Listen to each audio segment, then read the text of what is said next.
Hey everybody, this is Kyle, aka Vulcan Wolverine, aka Vulcan Wolverine 2. It's about 11:30 p.m. on Friday night. Chaos out of chaos. What's going on in the world? It's June 5th, 2020. I thought I'd just hang out tonight with you guys. Hey arachnonixon. Arachnonixon says, hey Kyle. Thought I'd just hang out. I have a couple of things I want to show. I kind of just wanted to talk. I wanted to come up with ideas because to me it seems like, with the riots and everything, and then the coronavirus, the CV virus. I guess I've already not been careful about what I say on my channel. But it seems like targeted individuals, like what we're going through, with torture and experimentation, it's like being pushed down. So I felt like. And like we really haven't gotten that far with telling people about this. People really won't listen to us. But I felt like we were kind of coming up before the CV virus. It's like we were kind of gaining a little bit of momentum. The what's it called? The UN investigation was coming up, and then CV hit, and then the riots hit, the death of George Floyd, and then the protests and the riots. And now it seems like we're even further away, and I'm getting attacked like so much more fiercely. Hey Gloria, and hey PA. PA says, hey Kyle. Gloria says, good to see you, Kyle. It's good to see you too, Gloria. I hope you're doing okay. I hope you're staying safe. I know we're all stressed out. Like I caught my attackers today. I was sleeping. I slept like till what time tonight? Slept till like 9 or something like that, 9 p.m. And they were giving me directed dreaming, where it was like I had this directed dream where I had to go to work, but I called in sick for a couple of days, and then I was going to go back into work, and there were all these other situations, and it's like my attackers were specifically psychologically programming me to be way more stressed out in circumstances, and not just like a generalized anxiety, because my attackers have been psychologically programming me when I'm not sleeping, but especially when I'm sleeping, but specific remote neural manipulation to, like, when I come across a situation, to be a lot more specifically stressed out. It was horrifying, and I woke up and I remembered the dream, and I remembered the feelings they were trying to give me, and I'm like, how long have they been doing this? Which, and the answer to that is a really long time.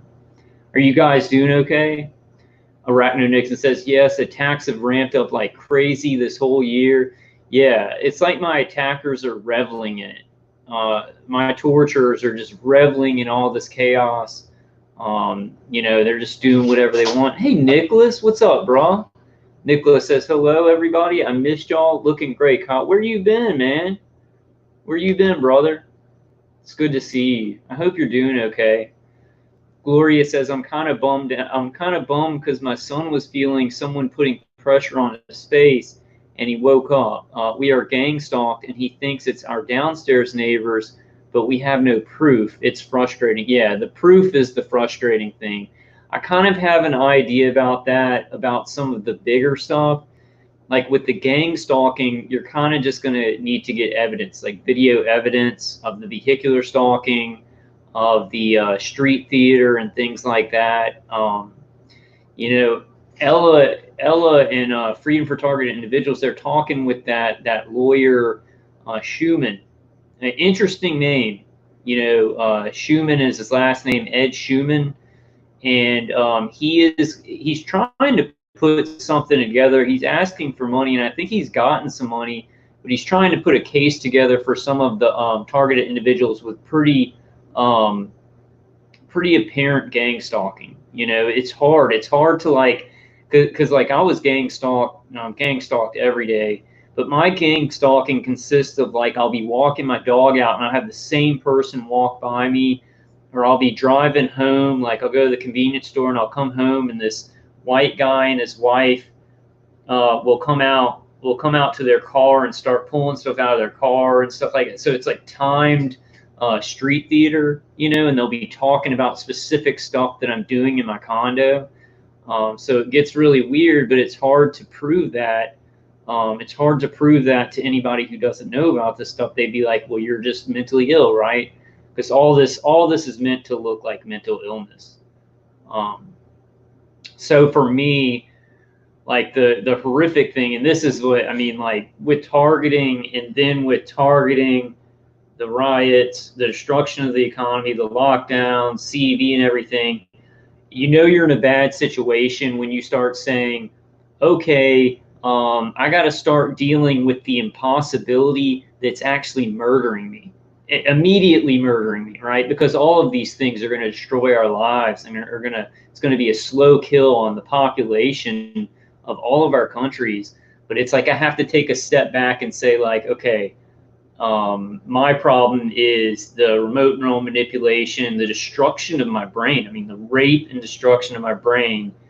That even kind of trumps the external hits. You know, my attackers will shoot, like, I don't know if you other targeted individuals, you probably do experience this, but last night and a little bit tonight, a lot of the time, they'll shoot a stream of energy, and I can feel the heat. And this external stream of energy will like go, it's like it goes inside of my head. It like passes through the skull, and it makes like this pressure inside of my head. So I keep moving because it's so painful. So it's like such painful torture and murder that I can't like sit still and I can't calm down. You know, it's terrifying. Nicholas says disappearing into the mountains help. Yeah, I also saw this YouTuber, and he's still up, Corey Man X. I think I told you guys about him. He was like protesting in America, I think in Texas, about the CV virus. Then the riots hit, and it had always been a dream of his to go to Puerto Rico. So he just went to Puerto Rico, and I was kind of wondering. I was like, I don't know. Puerto Rico is like a United States controlled territory, so I don't know if that would help.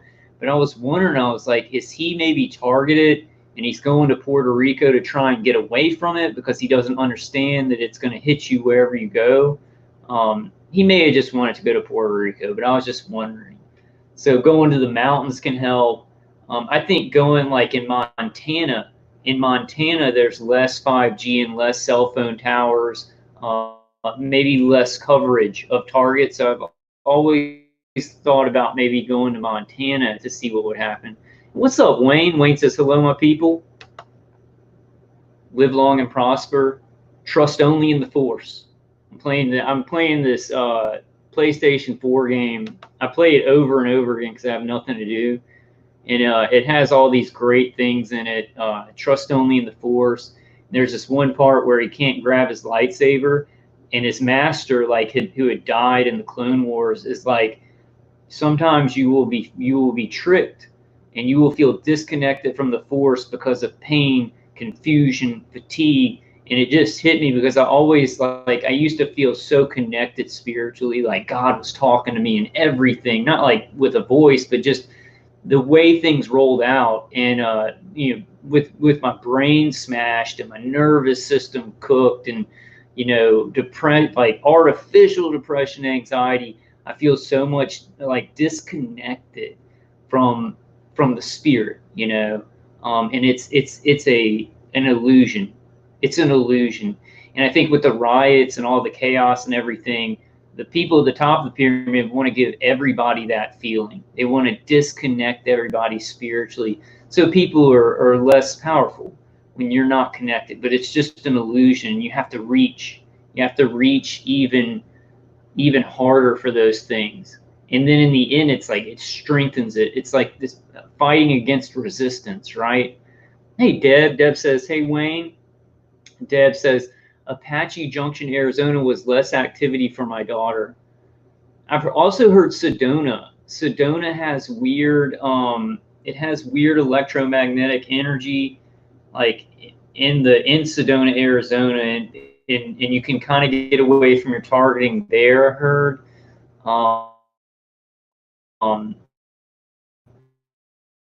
I actually go to Green Bank, West Virginia, where it was put the radio telescopes out there. So there's less internet and wireless. There's still wireless and internet, which I found out, but there's less of it allowed. And it like a week it was lowered. My targeting was lowered like 70%. But then on a Friday, I'm not exaggerating, like 60 jets with chemtrails went over Green Bank, went over about, I was staying like 3 miles outside of Green Bank. So about 60 jets did chemtrails over the thing. And then like the next day, my targeting went up to normal. I don't even think it was affected by the chemtrails, but I don't think that the 60 jets doing the chemtrails were just for me. But it may have been for all targets in the area. It may have been because at the beginning, well, it wasn't really at the beginning. It was a couple of years in. But our attackers like to do the shock and awe thing, right? They want you telling people about the gang stalking and how absurd it is, so that maybe you can get thrown into a mental institution or arrested or something like that. And I think it was a shock and awe phase, At this point, my gang stalking is like, it's there. There's vehicular stalking. There's weird people doing weird stuff outside of my condo and stuff like that. But it's been so long that it's mostly like my body's just so run down. My mind is so run down. And it's hard to explain. Like the endocrine system's been so screwed up that they don't really bother too much with a ton of gang stalking. And I isolate. Like I isolate a lot so that it can't get to me, So Nicholas Hamblin says Idaho. Yeah, Idaho sounds good. Gloria says, I played loud worship music today for about 2 hours. What kind of EMF meter do you recommend? We'd like to measure the EMF in our apartment. If somebody in chat has a better one, tell Gloria about that. I just use an EMF meter on my phone, and I have another phone with one. But my friend was telling me about one, and I can't remember the exact one that he got, but it's a really good. My friend in Canada was telling me about it, and it measures microteslas. It measures everything, and it gives a direction. It gives a direction that the electromagnetic frequency is coming from. I just haven't had enough money. I think it's like maybe $200 to get the nice one, and so I've been kind of saving up. I spend more time trying to buy some good defenses, which my Schumann resonators, like I got 2 of them here, and I've been trying to think about it. Like I woke up the other day and no, I have one. I had 3, these little Schumann resonators. These are really good. I woke up and 2 of them were just gone. And I think what happened is I think my attackers are remote controlling me. Like, so I'll be asleep and they will be remote neural manipulating me. And so I think I got up. I think I got up and walked around, but was still asleep, still unconscious. And I put them somewhere in my apartment. So I ordered 2 more, but the thing is they're like $40. But it's like it puts a field around you. It's better than the Q-Wave defenders. Puts a field around you. I lost those 2, and the headaches are a lot worse. Like the external hits, like just directed energy beam forming, is so much stronger. Is way stronger. It's almost like 5 times. Well, it's like 3 times stronger or something like that. Preston Martin says Steven had Next Level on his live stream tonight.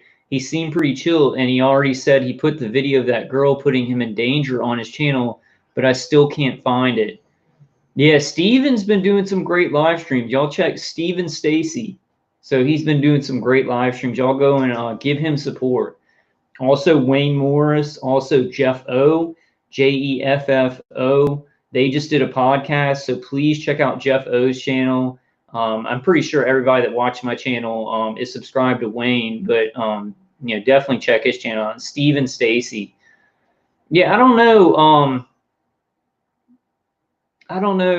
Like that night, I was very drunk. Like so somebody was talking crap about Nex, and then he came on and he said, "Oh, you got perps in your in your chat room, which seemed like he was saying that I was a perp or something like that.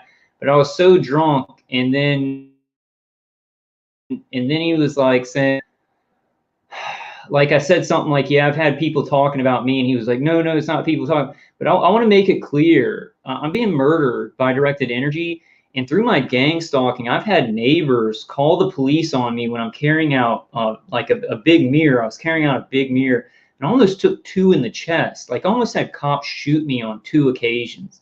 So next, I think he was saying, he was speaking in general, but like he was talking about me, like, oh, you just had some people talk about you. Like, I'm being murdered right now. Like, I'm being tortured so severely with microwaves, and I've almost been shot by cops. So like that night I was drunk, and I was just trying to kind of, like, I don't know what I said. Like, I was just trying to calm things down, right? Because I didn't even see the person in chat saying that, like saying whatever about next. And I just want to make it clear.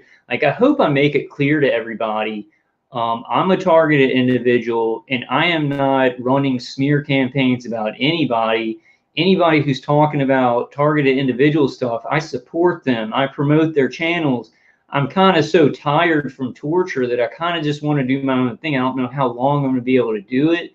So I don't do enough, I don't do enough collaboration and stuff like that. I wish I could do more, but I'm not running smear campaigns or anything like that. So, and I don't know, Nex was talking in kind of a general way, but I was like, is he talking about me? Because I'm not doing anything to him. So that was a big mess. It was a really bad time for all that, because it was like 5 hours into the live stream, and I drank like a bottle of wine.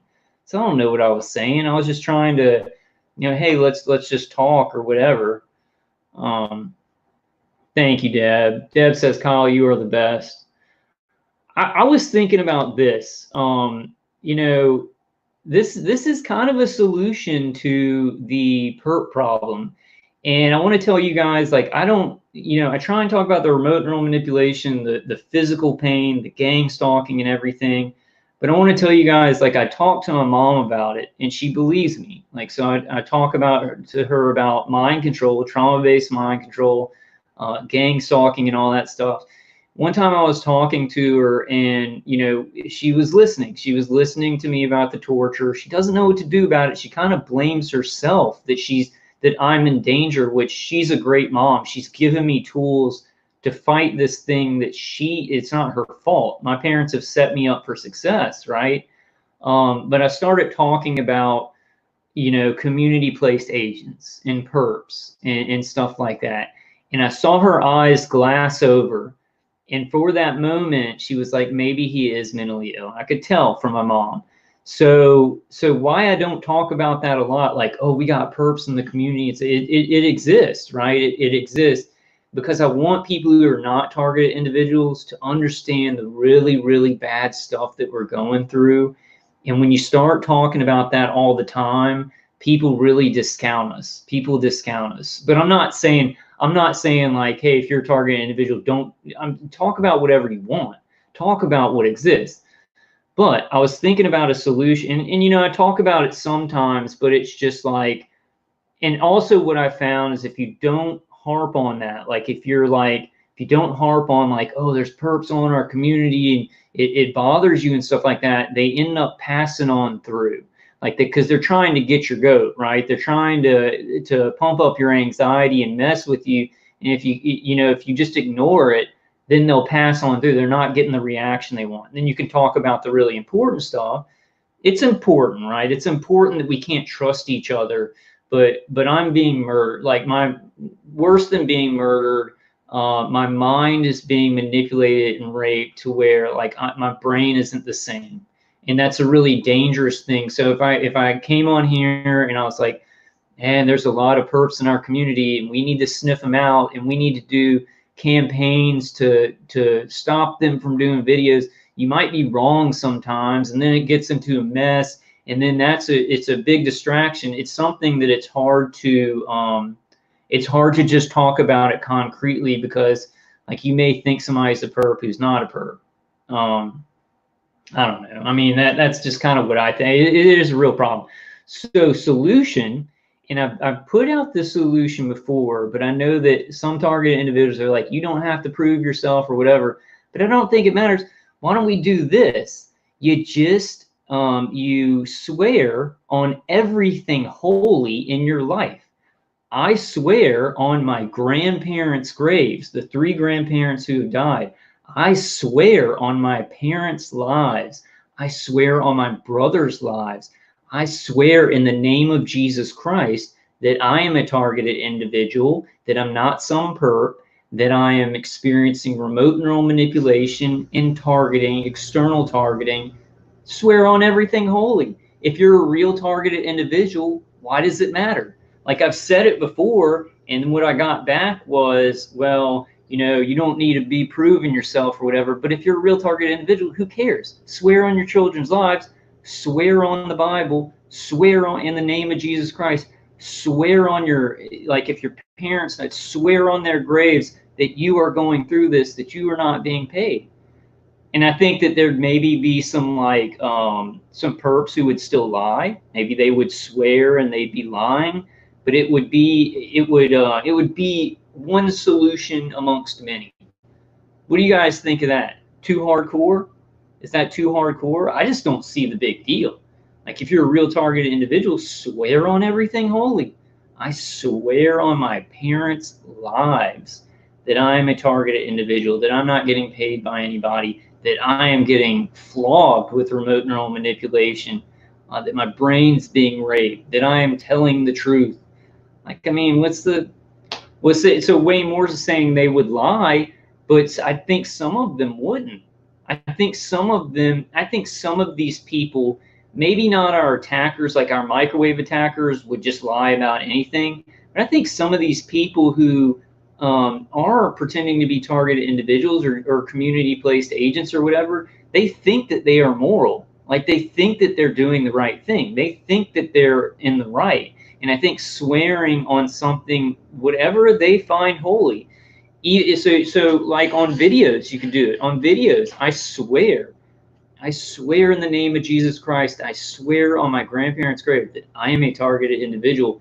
But then when you talk to another targeted individual, and this is a little bit, it's weird, right? But it's a weird problem. You know, it's a weird problem, and I know some people are going to find it maybe too hardcore.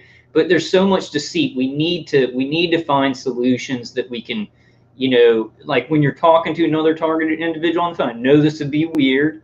It's kind of a weird trust thing. But when you start out talking to somebody new who's a target, you say, let's do the ritual. And then you say, I'm a target. I swear in the name of Jesus Christ, or I swear on my kids' lives that I'm a targeted individual, that I'm not getting paid, that I ain't no fake targeted individual, whatever. The criteria of what you are. Swear on your children's lives. Swear on your parents' lives. Like, if you're a real targeted individual, why does it matter? And I know that some people say, like, well, you don't need to prove yourself, but you're a real targeted individual. What's the problem? What's the problem? You know?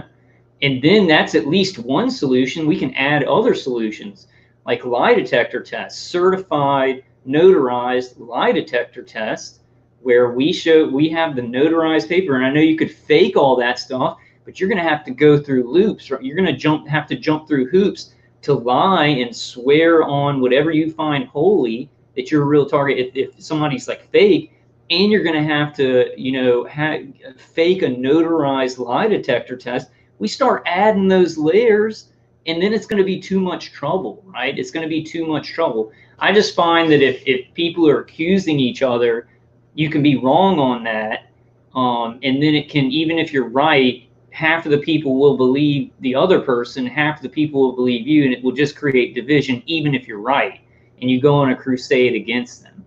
And trust me, I've been a targeted individual for a long time. Like, I've thought about this stuff. How do we solve these problems? President Lion and Lamb says, hey, Wayne, I watched Autumn's video that you told me about. Totally terrifying. I need to watch that. Everybody check out Autumn's channel, too. Autumn New Zealand. Wait, where'd that go? Did she put a new video out? I hope she's doing okay. I haven't seen her on my channel. I think people get so tired. They get so tired, and it's like, oh, you know, we're this small group of people with small YouTube channels, and it just gets so frustrating. And then with all the other stuff, and they're just like, man, I got to just try and live some of my life. I'm kind of getting like that lately. You know, I want to put out good information, but I'm just like, we're getting pushed down and pushed down and pushed down over these on the top, on the surface chaotic incidents, and it's like people are even less willing to listen to us about this stuff. Yeah, hey Turtle Tribal Nation. Turtle Tribal Nation says, yeah, I'm so tired. It's just, yeah, just beyond tired.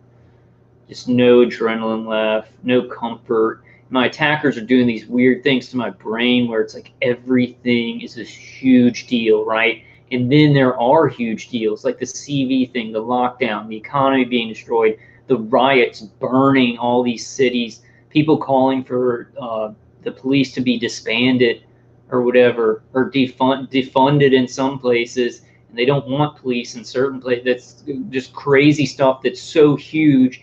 Even if you're not being artificially, your anxiety is not being artificially amplified, those things are a huge deal. So to us, it's like even worse because our remote neural manipulation is going to kick in, and they're going to try and get those EEGs of like you're reacting to trauma, right? So, so in the world right now, more and more targeted individuals are being brought into the program, and these are huge traumatic events that human operators in the automated system can match that. They can grab that EEG and then keep putting it back on you, keep injecting that EEG, you know.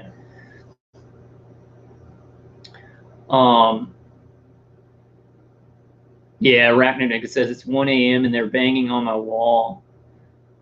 I was gang stalked pretty heavily today, and then yeah, it's just really bad.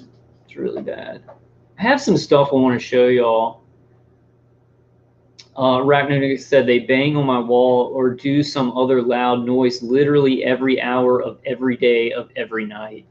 Yeah, I've got the guy next to me, and he will bang on the bathroom wall, and he'll run his water. Like if I walk to the kitchen, he has this like spigot that is like high pressure water, and he'll turn right when I walk by the bathroom. He'll run that high pressure water. And then I have a couple of people. I picked up 4 new gang stalkers because of the riots, because I'm the scapegoat in the community. So somehow I'm to blame for it, you know. Hey, Sheryl Lewis says, hi, Kyle. How are you doing? You doing okay? I hope everybody's just staying safe, and we need to try and keep our frequencies as high as possible, even though the world is burning. It just seems like we get further and further away from a solution to stop the torture, you know, and then these big incidents are coming out, and that's everybody's like running around with a chicken, like a chicken with their head cut off because of the things going on in the world, and there's less chance of people listening to us.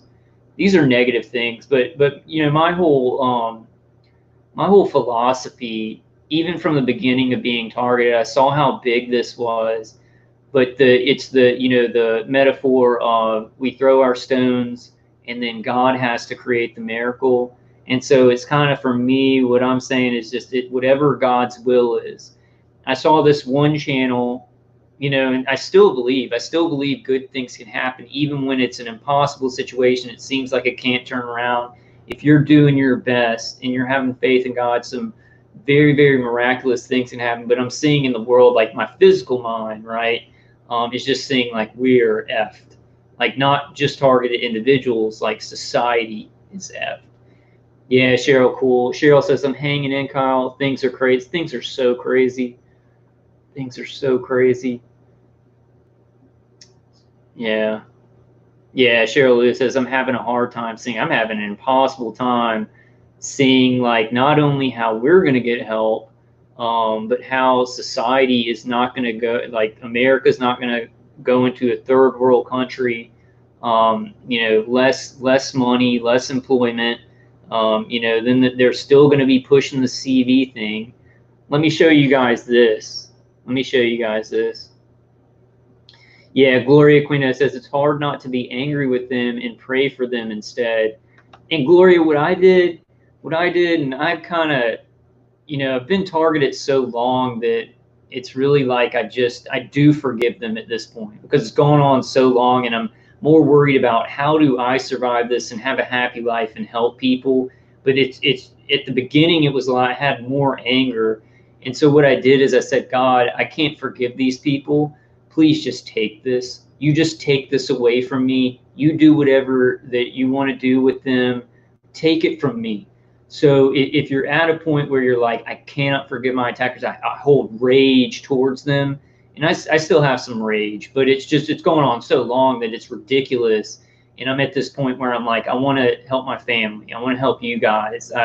I've got to focus on that. And then I try and just like neutralize. Just like I try and even, because I do have human operators that are doing stuff manually. And I know some targeted individuals don't. I do have automated stuff. I have more automated stuff, but I have human operators doing stuff manually. What was I going to say? Totally forgot.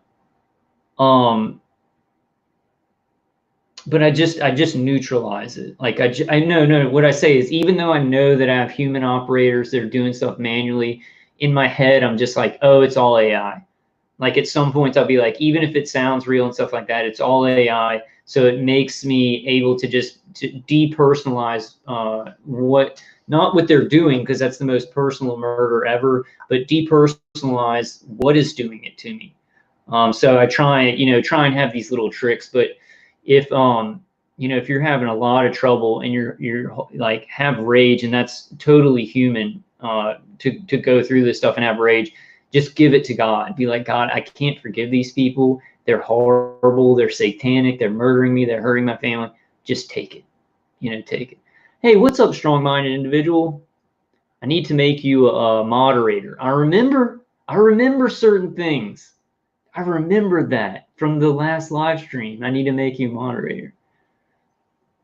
I can't do it on StreamYard. And I just had to pay $20 a month. I streamed for 21 hours this month. Or, it's on June 7th, which is going to go into the new cycle or whatever. So from May 7th to now, I've streamed like 21 hours. So my free time was up on StreamYard. So if you do get StreamYard, you can only do 20 hours a month. So I just paid a monthly thing. I'm actually paying to come do videos. Gloria says, yes, I understand, Kyle. My son gets so angry. I feel bad because I feel like the perps are winning. I always remind him to stay positive and not give them what they want, but he still wants to get even. Yeah, that's natural. I want it to get even for probably 7 years of this, 6, 7 years. Even now, I still want justice. Yeah, goes on so long. It's just like, I wanted to, them. And I was like threatening them, talking out loud and going, I'm going to buy and get, that was the angriest time. And I think that was in 2016. And it was like the peak of my rage, The defenses have helped, like the remote neural manipulation, negating things have helped a little bit, but also just being like, it's not even a fair fight. Like, it's not like somebody fighting, they're cowards and they're torturing you, and they don't even, they're just, you're an experiment to them. They depersonalize the whole thing. So I've kind of done that myself. I depersonalize them. I want justice still, but to survive, you have to neutralize it and treat it almost like a disease, which is ironic because it's not mental illness. I haven't gotten the swing of that, really. I haven't gotten the swing of it. Sometimes I'm better where I can neutralize it, do what's best for me. By the way, take iron. If you've been targeted for a long time and you're so fatigued, that's been helping a lot. I mean, that's a total difference. Like, I feel like cool, my limbs are cooler, and just like I have a little bit more energy to think and stuff like that. Still really bad. The specific remote neural manipulation has just gone forward in such a way where it's so sophisticated. In there, like if I do certain things, like if I drink, I kind of come back to myself. But they've got these automated systems that are doing so many angles to my mind. Yeah, it's just horrible. Wayne Moore says, I got angry and went and took a photo of a perp last night. They removed the photo. Huh. Deb Full of Grace says, best to take iron with vitamin C. I haven't been taking my vitamin C with it. I'm going to do that if it works better. Yeah, Alan. Hey, Alan. Alan says, best people in the world here. The rage. I understand. We all do. I was so angry like the first couple of years of my overt target. I'd make videos just cussing the Masons. And then one time in that other condo that I left, it's my parents now. Like I'd take a phone book and I had a tire iron and I just hit that phone book. And then I was like screaming in the condo that I was gonna, buy a. Y'all know what that I was going to buy that and I was going to find them. But I think that we need to be cool as much as we can, because you got the artificial remote neural manipulation in some targets. They're going to try and amp that up like they were with me until like 2 years ago. Now they're doing different stuff where they're suppressing emotions in me. So it's like even when I want to get angry, I just feel like just nothing, right? I can't feel calm. I can't feel anger. It's just like feel robotic because they're suppressing a lot of my brain function. Did I say hey to you, Lion and Lamb? Hey, if I didn't say hey. Lion and Lamb says, Gloria, they can kill us. That is seal number 5. At death, we will go with Jesus to paradise. Yeah, and Drunken Ninja says a hammer, a burn. Yeah, I had a crowbar. I can't wait for that. Somebody, have y'all watched Quantum of Conscience, his channel? He seems, I was very, I listened to some of his videos and he was talking about how, how everything's so crazy in the world. I don't know if he's a targeted individual, but he was talking about how like before we came into this material body, and it's some metaphysical stuff. It's kind of out there, but it comforted me, saying maybe we agreed for this and it was supposed to be where like we trust in God's will and we go through this hell, and then maybe the next slide, we agreed for our spiritual growth in the infinite, to have our Kobayashi Maru, right?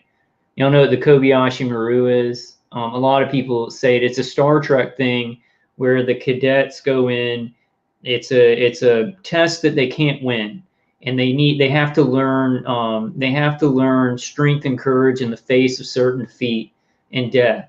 And I think I've thought about that a lot, and I hear a lot of people talking about it. I'm on the fence, right? I'm like, this could be my spiritual, or our spiritual Kobayashi Maru, where we need to have courage and faith in the face of certain defeat, and this is just part of our spiritual cycling. But half of me is like, we have to fight the good fight, and miracles can always happen. We have to do the best for each other and try and beat this and see what happens, right? But things are just so out of control. It's like the people who think that they're doing good in society, they think that they're creating a revolution. They are putting so much tyranny and so much power into the hands of those who are tyrannically murdering and torturing people and surveilling people, and they don't even know it. So it's not the way to do it, right? Revolution is going to have to be in a much smarter way. We need I wanted to talk tonight about like, what do we do as targeted individuals? Where do we go from here? What have we done that's been successful? What can we do? I wanted to say one thing real quick before I forget, and I love reading y'all's comments. Y'all have such great comments. Lion and Lamb says, the Lord says he has many crowns. Do you ever wonder about that? Other worlds he had to say. Yeah, I believe in multiple universes, like universes inside universes. So I think that there's other life on other planets. I think God reigns over many, many universes and many, many multiverses.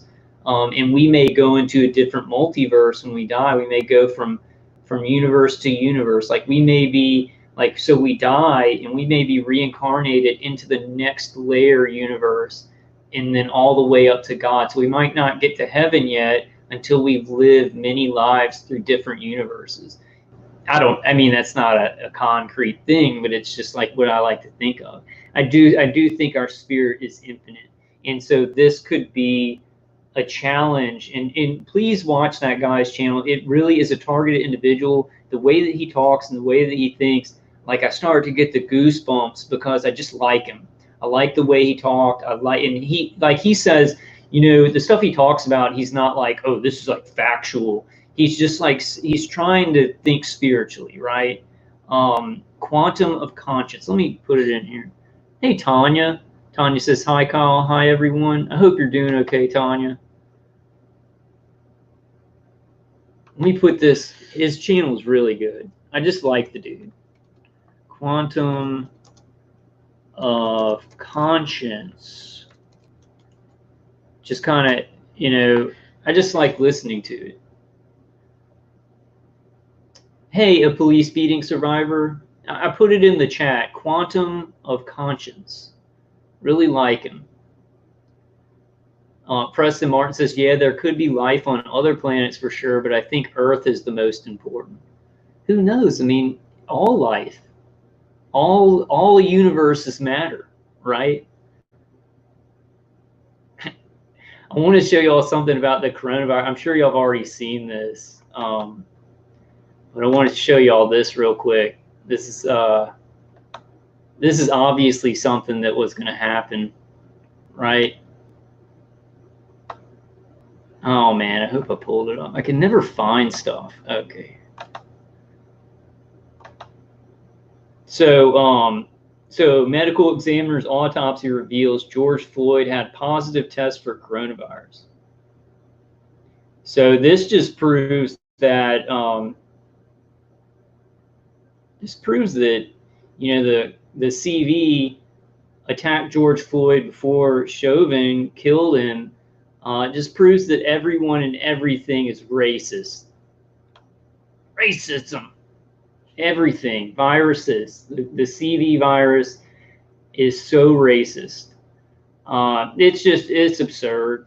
This is absurd, and they're gonna so you know, they're using George Floyd's death to create chaos out in society, and then they're gonna also, he's gonna be a kind of catch-all.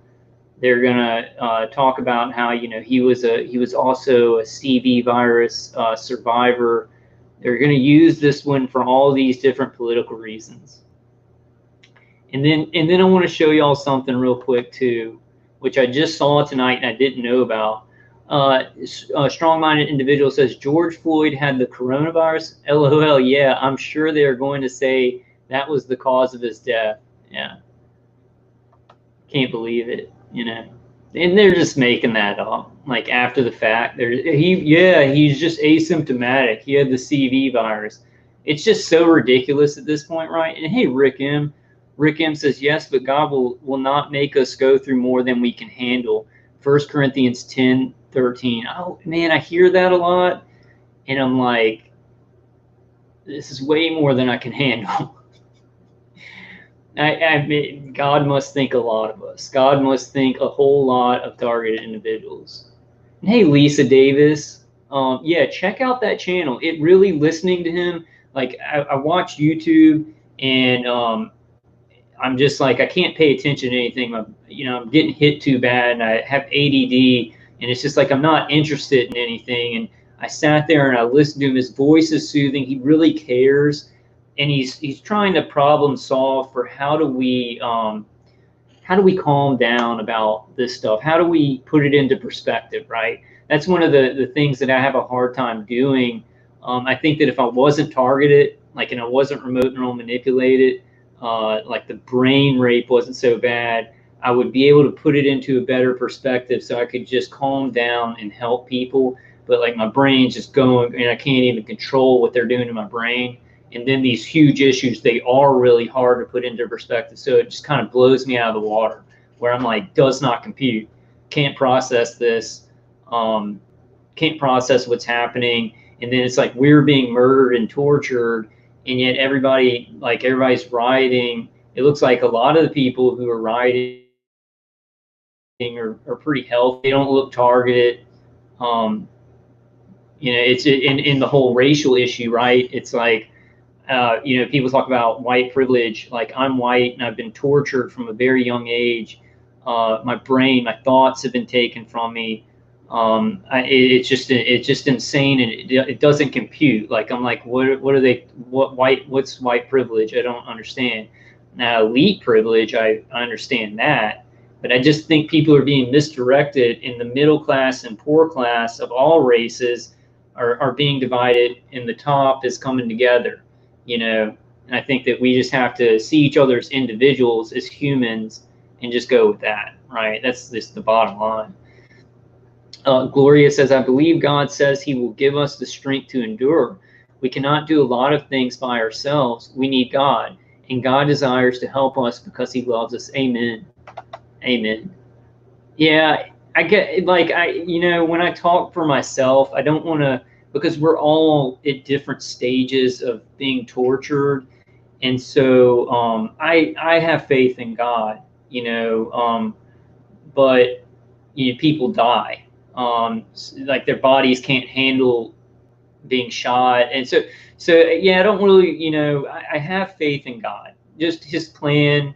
Am I supposed to be strong enough to, yeah, I mean, yeah. When you're tortured for so long and there's so many changes to your body, it just kind of, it's not like I don't believe in God or have faith in God.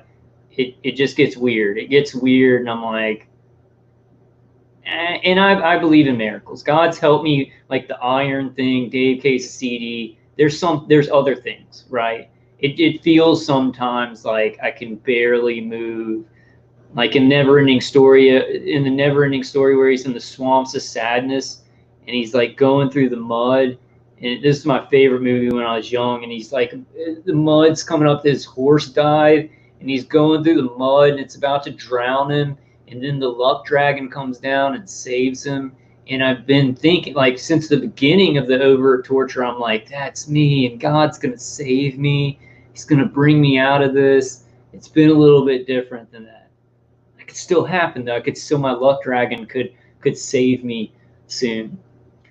It just, as it goes on harder, it's harder to be like, well, God, I believe in miracles. I believe in miracles. My mental thing, the mental thing that artificially messed with, so I'm seeing things more negatively than I need to see them. That's just the physical, though.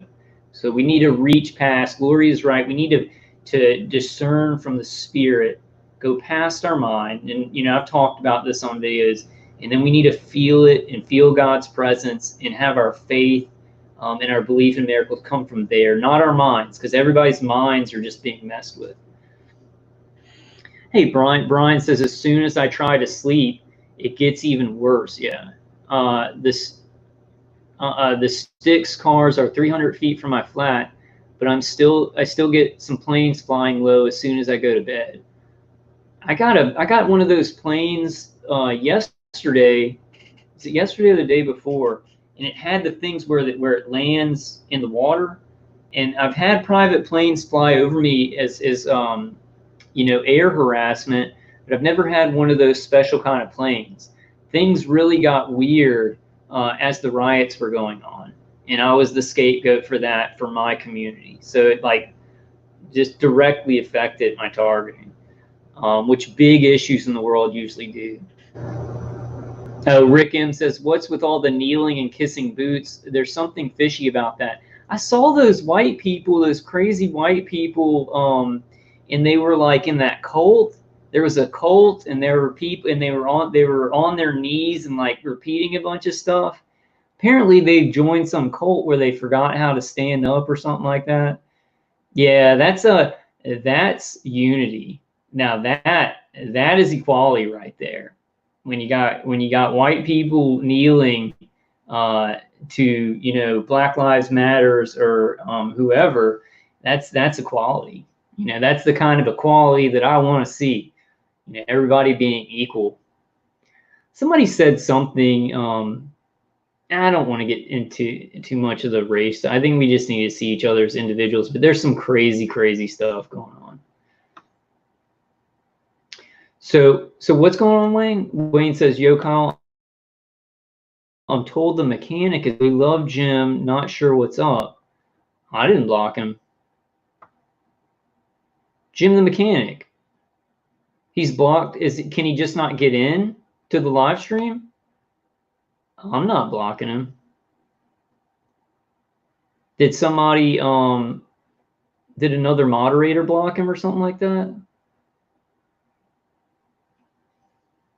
Tell him to get back in.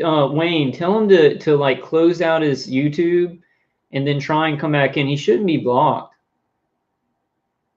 He shouldn't be blocked, man. Yeah, arachnonixon, take a knee and assume the position, you bigot. You bigot. I like the police. I thought the police officers kneeling, showing solidarity, but whole groups like that apologizing, you know, for something. I mean, there's racism, but I think we need to meet on equal ground. Like, it can't be race revenge. It needs to be strengthening race, like both, unifying. We both come up to the same level, right? And this doesn't, the riots don't help that. The riots are a sort of like, it's creating more of an imbalance and more racism, you know, of everybody, white people and black people rioting. Sheryl Lewis says he keeps leaving comments, but he is blocked. I didn't block Jim. I don't block anybody. How do y'all know he's leaving comments? Y'all can see him, but I can't. Hey, generation, can y'all see his comments, but I can't see him?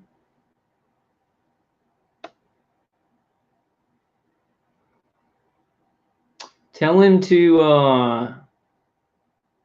go out, like to X out of the live stream and then come back in. He shouldn't be blocked. I don't block anybody, so he shouldn't be blocked. I don't think anybody, because Wayne, you and Sheryl are moderators, huh? Tanya's a moderator. Is Tanya a moderator? I don't think I have any moderators in here who have anything against Jim. It would have to be. Wayne Moore says, yeah, it's hackers. It'd have to be, because I don't block anybody. Let me show you guys this. Yeah, We Win says he's always fun. Yeah, I know Jim. Jim's cool. See, there you are. What's up, Jim? Hey, Joseph. I want to show y'all something. Hey, Lee Jennifer. Lee Jennifer says terrorists are literally. Let me go back. Terrorists are literally setting up protests. Someone said today the FBI took in an organizer. Yeah, there's agent provocateurs out there. There's policemen who are setting up piles of bricks. You know, I think this is activity of like InfraGard and DHS fusion centers, and they want this violence because what I was saying on my last video, from these riots and the violence, they're going to be able to strengthen these these federal programs from the DOJ, like the DHS fusion centers and InfraGard and other community watch groups. More people are buying guns too. And then I know, like, they're not going to say anything about it in the news, but our torture, like people being remote neural monitored and everything, they are going to be building these programs up. And I'm like, well, okay, if they're going to build the programs up, it means more people are going to be targeted. Hopefully, more people will start talking about it. You know, I don't know. Yeah, Lee Jennifer says communist traitors infiltrated. Yeah, Antifa. They are such terrorists. They're such terrorists, and you know I think Antifa, the young kids that don't know anything, and they're like revolution, and we're gonna make everything equal. The people who fund Antifa know that it's the destruction of America to bring in more tyranny and to bring in an anarcho-tyranny where the elite can do whatever they want, but the middle class and the poor class can't do anything, right? I can't live. I'm being tortured. If I go to the bathroom, my attackers will torture me. They've isolated me. That's an extreme form, but people who are not targeted, it's like you speed or you don't change you don't get your registration changed. Boy, you're going to have a heavy fine or whatever, but the elite can murder, kill, torture, lie, do whatever. It's an anarcho tyranny. And then it's not going to be straight up communism because the elite are going to have a lot of money, a technocracy, with technology. Tanya says Kyle Wayne got them in. He's known that gang. Generation says Brian, I have an X-ray. Strong-minded individual says discernment and deep research is how you will know what's fake or not. Yeah, combine that. Yeah, discernment and deep research. Let me show you guys this, what y'all think about it. That's a great comment. Strong-minded. Yeah, check out Strong-minded Individual's channel. He's been putting out a lot of videos, live streams and stuff like that. So I'm going to leave that on the screen so people can go give him support, subscribe, and watch his videos. Oh, okay. Wayne Moore says they have been here with the protests, Tan means. How are they? Yeah, in everywhere. It's like in the UK, in Australia, in other countries, these organizations are, trying to they're doing the protests, but then some riots are coming out of them. Yeah, arachnonixon says 36 people watching. Leave a crumbs up. Crumbs up, you crumb bums. Now, it's not bad for 12:30 on a Friday night. Let me show you guys this and see what y'all think about this right here. Saw this. We may watch a little bit of this. I just wanted to hang out a little while. I'm not feeling too great. I want to show y'all. Oh, let me show y'all this first. This is funny. This is what I was thinking about the other day. My plans 2020. So it's like a rebel, Star Wars rebel, and then there's a Darth Vader. My plans. This is what 2020 did to him. Thought that was kind of funny. It ain't good. It's not good. It's definitely not good. Let me show y'all this.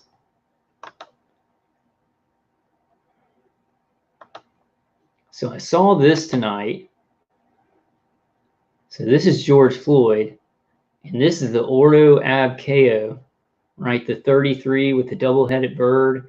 I don't know exactly the esoterical. Is it the phoenix or double-headed phoenix?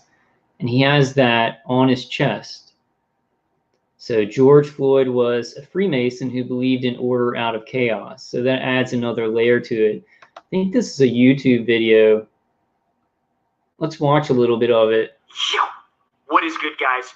Daniel here, helping you guys get some more win. So I haven't watched this yet, so I don't know what he's going to say, but I like it that he's saying Black lives still matter. Black lives matter. All lives matter. Most definitely. Let's watch a little bit of it, see what he has to say here. Into your life, no matter what's going on in the world. This is a very important video. I want to talk about how George Floyd was a Freemason. I want to talk about how his cousin was a Freemason. I want to talk about George Soros. I want to talk about what is really going on behind the scenes. But also, I want to make it abundantly clear. Black Lives Matters has nothing to do with George Floyd. It has to do with the fact that basically blacks are going through the most racism right now in this current time within America and within the world to a certain degree. So that is why it's bubbling up to the surface. The George Floyd thing, sure, it might be a manipulation, but it's doing a good thing in a wide scale. And why I went like this is because... Okay, so I disagree with that completely and utterly. Not that there is racism and there needs to be more unity and stuff like that. And I think there's racism against whites, and there's racism against blacks, and there's racism against every culture, and we need to come up at the same level.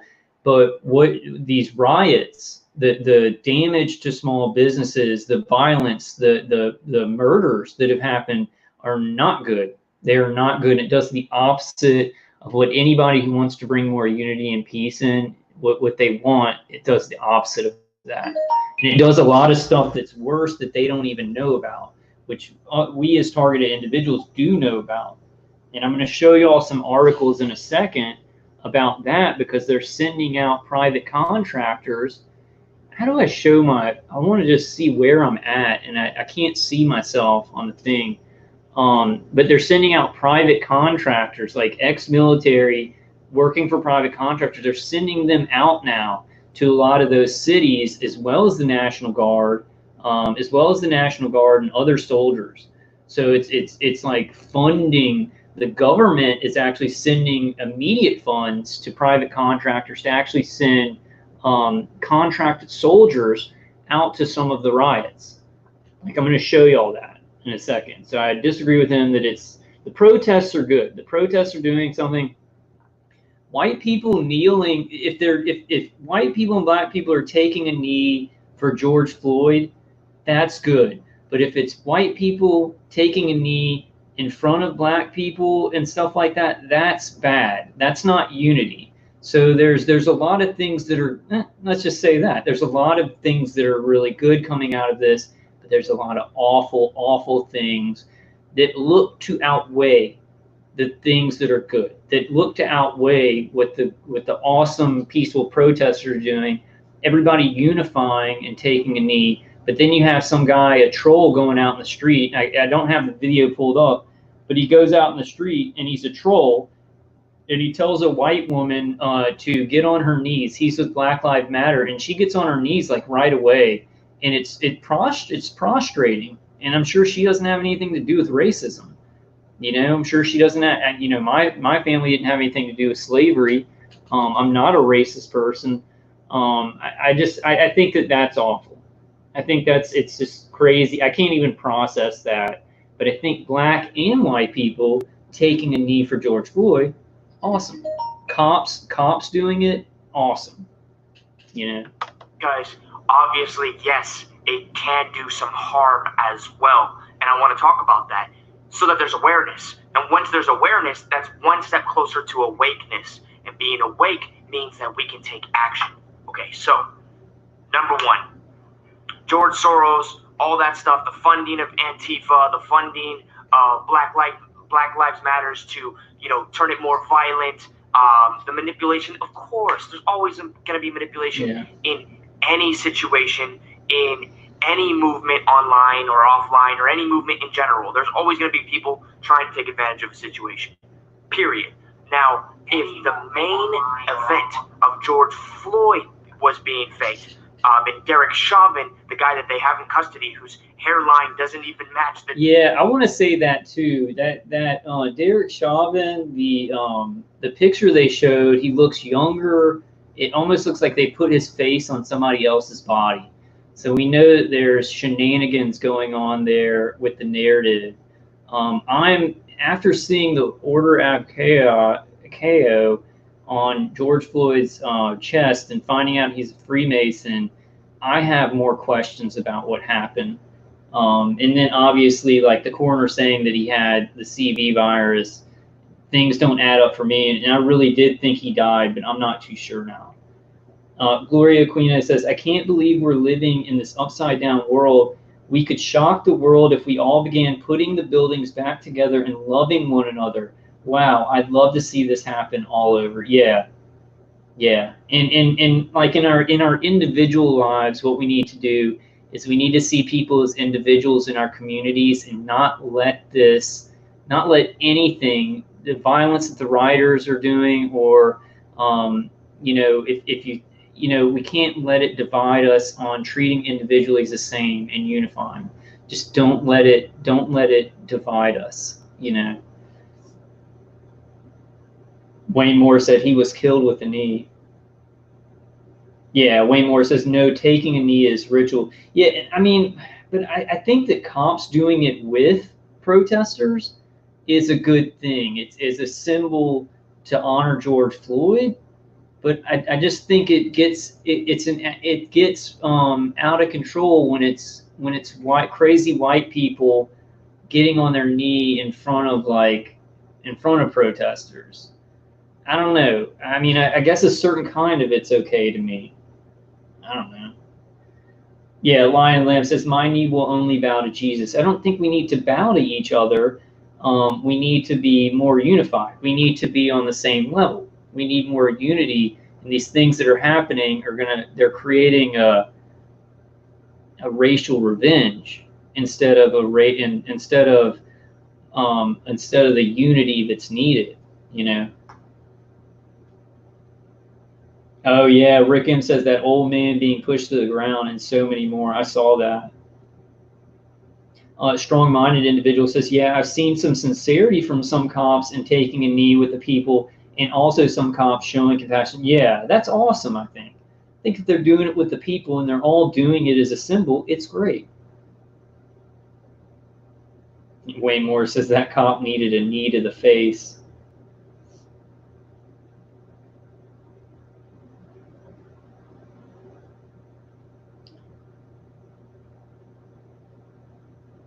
Cheryl C says George ain't dead. I thought that it looked like what happened, but I'm learning more about him and the cop, and I do think that it was definitely a setup. It's definitely an FF. I'm just not sure if it was like a ritual murder. And there's so much fishy stuff. It's just not the narrative that they're telling us once again. But the problem, and I've said this, they've been deceiving people for so long, especially with our targeting. They learn how to deceive and gaslight, do street theater and stuff like that, right? Street theater, how long have they been doing street theater to so many targeted individuals where, like, we would say, hey, that person's saying something about me that they couldn't know, and people think that we're crazy, right? And this event happened on the street, right? How many things have they been setting up for so long? It would be easy to create something that looked very, very real. Dude on the video, right? If he's CIA and this was all just one big thing, okay, how do we not fall into the trap? If this was all one big trap they're setting up, if they're just laying the bait pile, just like they're laying the brick pile right next to the protest, right next to where you could just chuck it through a window. Basically, how do we avoid that? And how is it going to backfire against them? That's the main thing I want to talk about here. I want to talk about how this event can backfire against them. Personally, some of you that see what I think happens. I think people start to figure out they've been played, right? Just like with the CV. The numbers weren't adding up. People were starting to figure out that they had been played. Then boom, George Floyd dies.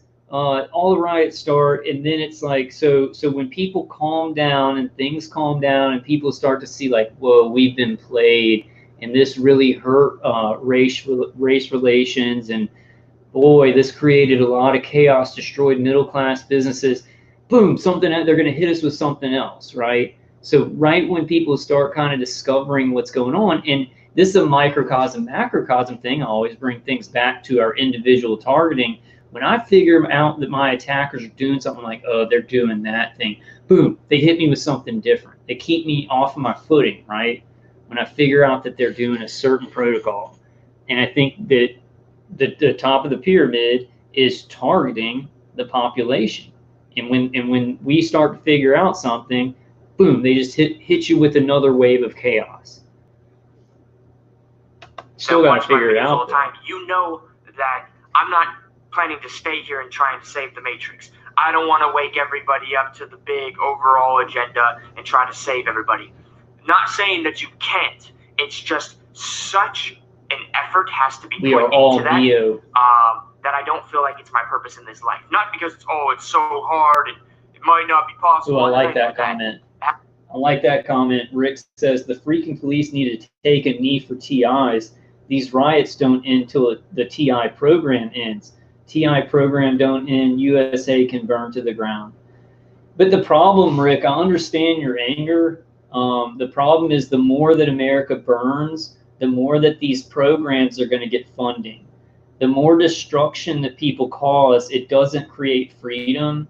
It just gives the top of the pyramid and the agencies that are perpetrating, the intelligence agencies, the federal agencies, it just gives them an excuse to get more money.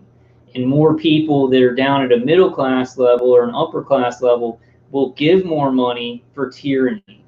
So any kind of violence is always turned against us, always. It's almost like we have to be completely counterintuitive, assertive, but figure out whole new human ways to fight the beast, because it will use our violence. Like it's like the boa constrictor that when you struggle, it just tightens its grip. So we've got to find a way to cut the head of the snake off. Like, I don't know how to do that.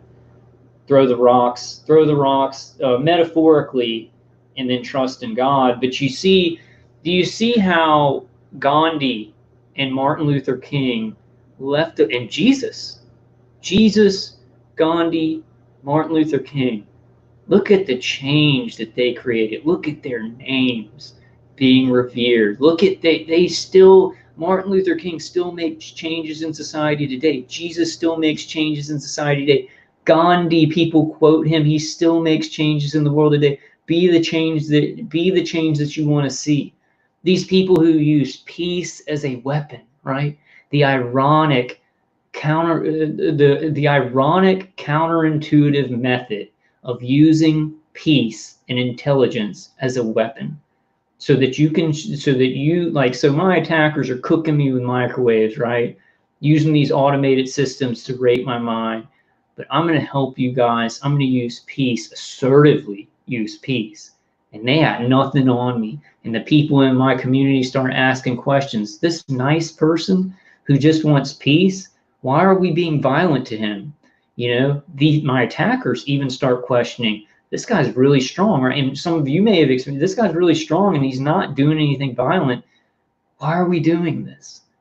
You see what I'm saying? But if you do something violent, like if I went out and did something, if I punched a gang stalker in the face today, my attackers would say, that's why we're targeting him. That's why we're targeting him. And we need more resources to target him, you know, because they get what they want, right?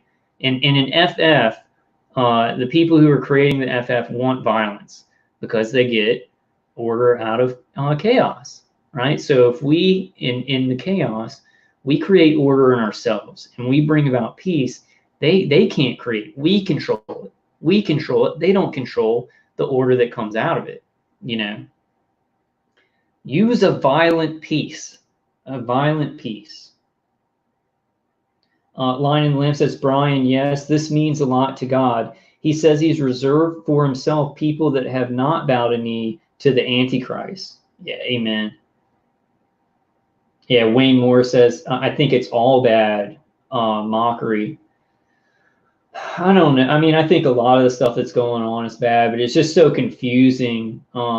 Anything that's done on a unified level, even though all of this was artificially created, the narrative is artificial, and FF, anything that unifies all the races and gets people loving each other, even though it was like brought about by this, I have to say that's a good thing, right? Anything that's not lopsided and messed up and just completely completely throws equality out the window.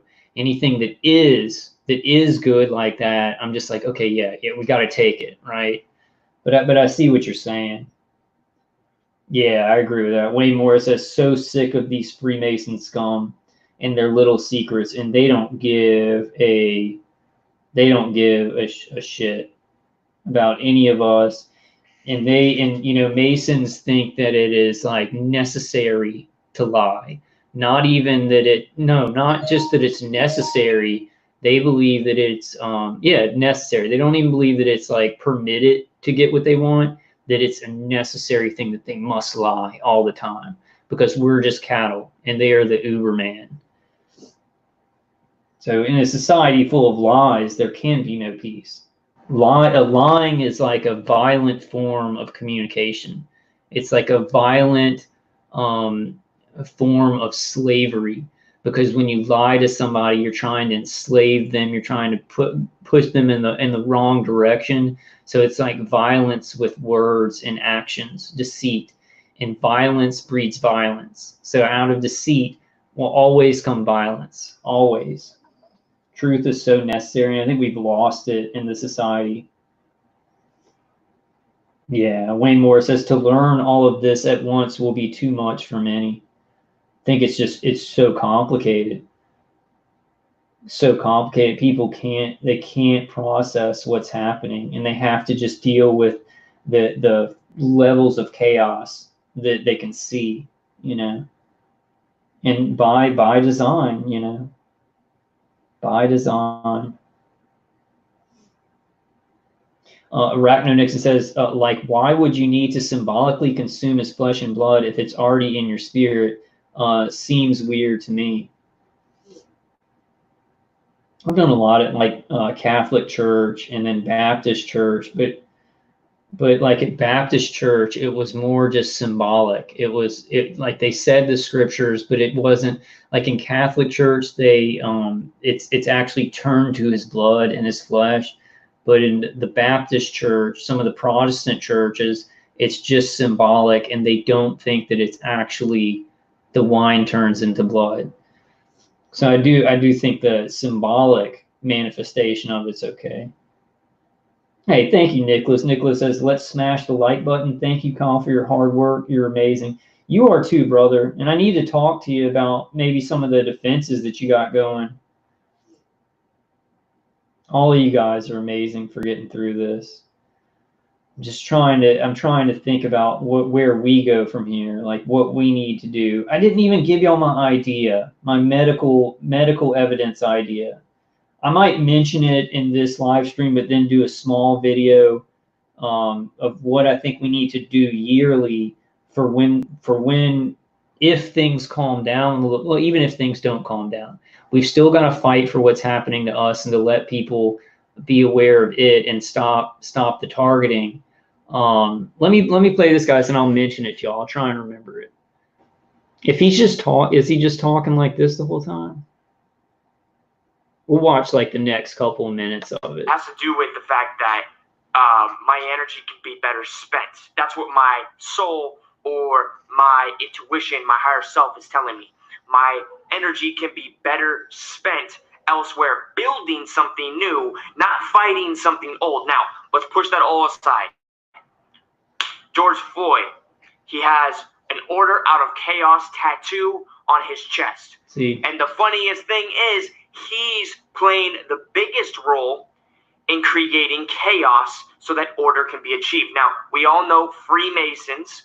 And he also looks like almost exactly like Steve Jackson in Minneapolis, the Twin Cities, and it happened in Gemini, in the time of Gemini.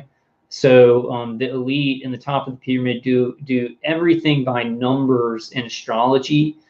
So they did this in the time of Gemini, with Steve Jackson almost being like his twin, and they're both Masonic. So, I mean, there's definitely something there. Are the ones that, put Nova Seclorum on the back of the dollar bill. They're the ones that put the eye of the pyramid on the back of the dollar bill. They're the ones that control the world banks. They're the ones that are, the overseeing hand, if you will, behind this whole agenda that's driving towards a new world order or consolidation of power, if you will. Consolidation of power equaling grabbing more power. As we move forward, humans become more aware, and I said the Eye of Sauron. Speaking of Lord of the Rings, I was thinking of that part in Lord of the Rings because I've been feeling like hopeless physically, hard to explain, hopeless physically, like, oh my God, we're so screwed. But I still have faith in God, and I'm still, I know my spirit's going to be infinite. But I remember that scene from Lord of the Rings when Aragorn was like, even now. Like I think Boromir was dying or something like that, or Boromir was like saying that, you know, Mordor was just destroying their city and they needed hope. And Aragorn said, even now there is hope. Even now, even in this, there is hope. There are miracles that God can bring out if we just hold true to justified action for showing peace. I just really want to mention those people again. Well, the Son of God, Jesus Christ, Gandhi, Martin Luther King, the changes that they created. The changes that they created, the empire or the people in charge could not use it against them, could not use peace against them. So if you aggressively use peace, it can't be turned against you.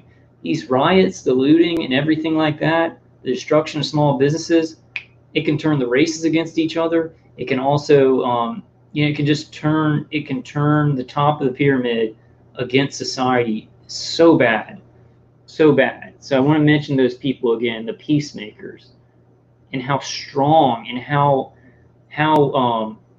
effective peace can be. Assertiveness, aggressiveness, aggressively fighting for justice, but doing it in a way where it can't be used against us. You know, I think that people need to see what's going on in the world now, and we need to see, we need to learn from it. What the peaceful protests were, the unity work, awareness work, but what turns, like, say there are groups of of white supremacist racists that does exist. It's not a huge percent of the white race, but those white supremacist groups, because of all the rioting and the destruction of small businesses, they're going to be empowered. Not empowered like they need, like oh, they're empowered because they're good or something like that. They're going to get more members and stuff like that because of what's going on. So it's almost empowering racist white people in a certain way, which is not what anybody wants. It's not what white people or black people want who have any kind of conscience. So that's just one example of kind of the bad that it's going to do. But on the other hand, like the peaceful protesters and most black men and women have nothing to do with the riots, and they didn't do any of that. They didn't do any of the destruction, and so they shouldn't be punished for that or anything like that. And we should have unity as individuals. And that's kind of like the same way as they're white supremacists. But I'm not a white supremacist, so I don't want to be judged for that either. So we've got to kind of think that way. Like, I'm not going to be judging. I'm not going to say, like, when I see a black person, oh, they're a rioter or something like that. Obviously not. I'm going to treat people as individuals. And it's a very, very small percentage. There are more peaceful protesters and stuff. We need to start doing that for each other, not lumping each other generally into groups, but saying, like, well, that's not necessarily that person, from both sides, from both sides. Because what the Masons want and what the controllers want is they want us generalizing each other and saying, like other races say, well, there are white people and black people rioting, so it's not just black people, but they want it to be like that's how they are, and they want the other side to be like, oh, well, that's how all cops are, right? All cops are gonna kill black men at a bigger percentage, which is not necessarily true. A bigger percentage of white people are killed every year by police. But anyway, that's what they want them saying. They want them saying, like, all police use excessive force and all white police are racist, right? So we can't do that. Nobody can do that. I think most of the people who watch my videos, like, y'all are on the ball. We're unified, and we understand to judge somebody not by their color, right? I go straight to Martin Luther King. I want to go straight to Martin Luther King about how I think about every race, not just my own race, but everybody's race. And you don't judge somebody by the color of your skin. You judge them by the content of their character. So Chauvin needs to be judged because he did the wrong thing, needs to be judged by his character and receive justice under the law, and then good cops need to be judged by their character too. Somebody I really like, and I'll just mention his channel real quick. I really like Officer Tatum. I don't know what all you guys think about it. So probably some of you watch him. I look at him and like I learn a lot from him. He used to be a police officer. I don't see him as black. Like I just see him as a very wise man that I learn from, because he says it a lot. He says, you know, you white people out there, you didn't ask to be born white, and I didn't ask to be born black, you know, and it immediately just like, and I usually don't, I try not to see skin color, but with Officer Tatum, it's just like immediately, it's just a dude. He's just a dude because he set the parameters. Like you didn't ask to be born white. I didn't ask to be born black. We're just two men, you know. And I think that way of looking at things, whether you're white or black, it diffuses, you know, racial differences. Still, there's always going to be cultural differences. There's always going to be tribalism, where people, you know, black people are more comfortable hanging out with other black people. Chinese people are more comfortable hanging out with other Chinese people. White people are more comfortable hanging out with white people. Tribalism isn't necessarily racist. It's just preference or whatever. But when we treat each other just as human beings, it diffuses in you. And I guess you don't have to say it in every conversation, but it diffuses racism, you know. Really like him. If y'all haven't watched him, and like I'm a targeted individual, so some cops have really screwed me over and they do gang stalking, but I like him. He's really honest. You know, he says what he thinks. He's very fair, and he's just one example of somebody that I'm just like, that's just a dude. And he's like I don't know if he's older than me, but he's had life experience, like being a police officer. So I really learned from him, just as I would learn from like somebody like my father or something like that. But check his channel, Officer Tatum. Excuse me. Become more awake to the consciousness level that they are being controlled and used as energy or food, like the Matrix, right? For Anunnakis or Archons, whatever you want to call them. And as they become more awake, they need to control them more. The more they become awake, the more frantically these Freemasons are to keep them under control. Okay, that's all. I kind of just wanted to show that. He's kind of just talking. But it's Quantum of Conscience said this. What this guy is kind of talking about, people becoming more awake. And it's like, he used this analogy. He said it's like concrete drying, right? So he says, like right now, and I agree, I feel this, I resonated with this. It's like in these times, why the top of the pyramid is going so hard, wave after wave of the pandemic, then the riots and everything like that, and all this stuff funded, you know, a lot of the riots being funded, agent provocateurs, law enforcement being involved in doing some of the destruction. It's because like it's wet cement in this reality, and people are awakening. They're spiritually getting stronger, spiritually getting awakened, and they want to do all these chaotic things and churn everybody up so that they can solidify the concrete for a specific trajectory. So in this time period, it's like the concrete's still drying and things can be changed, but it's not going to be long before the concrete hardens and then we're on a certain trajectory as the human race, you know. I really like the way he talks about things. Y'all should check that channel out. Wayne Moore says, going off like a frog in a sock. Wayne Moore says, more nervous than a gypsy with a mortgage. Rick says, I thought America had come a long way regarding racism until this Floyd killing. I think it's going to set things back. And it's not the fault of the peaceful protesters.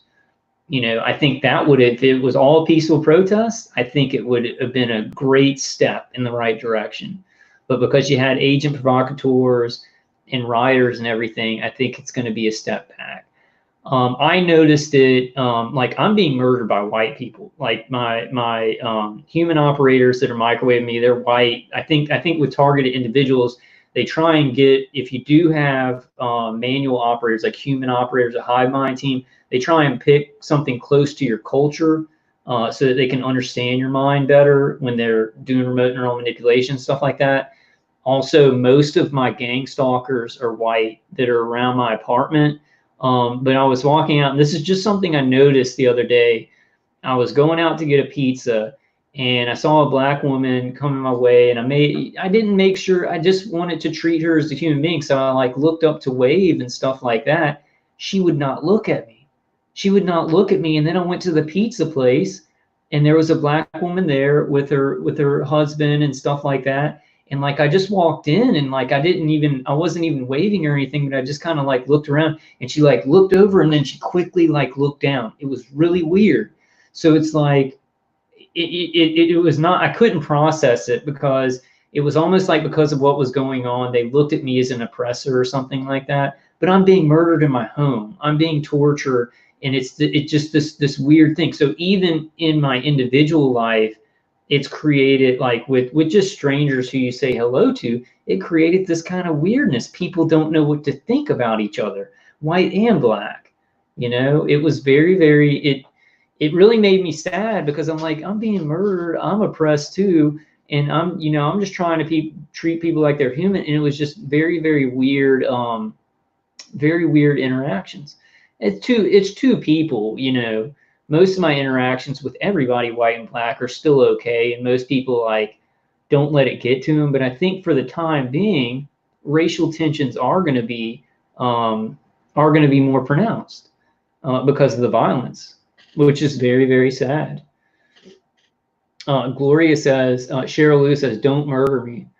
Yeah, that's what I wanted to say to my attackers and my gang stalkers. Gloria Aquino says, "I could be wrong, but I believe race as TV shows. People are more accepting of one another than what." Yeah, I agree with that. I think there is racism. I think there's small pockets, like there's white supremacists, but it's a very small percentage. And some white supremacist groups are like Israeli intelligence basically creates the leadership of them, because they want there to be that racial division. So like intelligence agencies will make some of these groups, and then like on both sides, right? On both sides, there are small percentages of black and white who are very racist. But on a whole, it's becoming where we see each other as humans. But then when something like this happens, then people start looking at their skin color, right? And how they're going to be treated, and what they should say, and how PC they should be, or how they should be angry at another race. It pronounces the racism. So it's like, I said it was Samuel L. Jackson. It's Morgan Freeman. Somebody asked him, well, what do we do about racism? He said, just stop talking about it, and then people can move forward. It's like that example. And like, I'm a white guy, right? So I'm talking about this as a white guy, but it's like Officer Tatum. I don't see him as a black guy, because he talks about everything like white and black are equal. You didn't choose to be white. But still, there is a complication there. Slavery did happen. Even though my family didn't have any slaves or anything, there's an imbalance that's created from history that needs to be looked at. But how we look at that and how we move forward is not riots, right? It's not riots. And the people who are rioting and doing violence, they should not be coddled by the mainstream media. The mainstream media shouldn't say, well, we understand their anger so they can do violence, right? No way. No way. Somebody who does violence, Officer Chauvin or the looters who murdered that cop, and I forget his name, and I can't forget his name. I actually want to look it up. Can somebody put that cop's name who was killed over the TVs? You guys know the name? I can't forget his name. I'm gonna look it up real quick. It's like Dobin. I'm going to actually take time out and look up his name.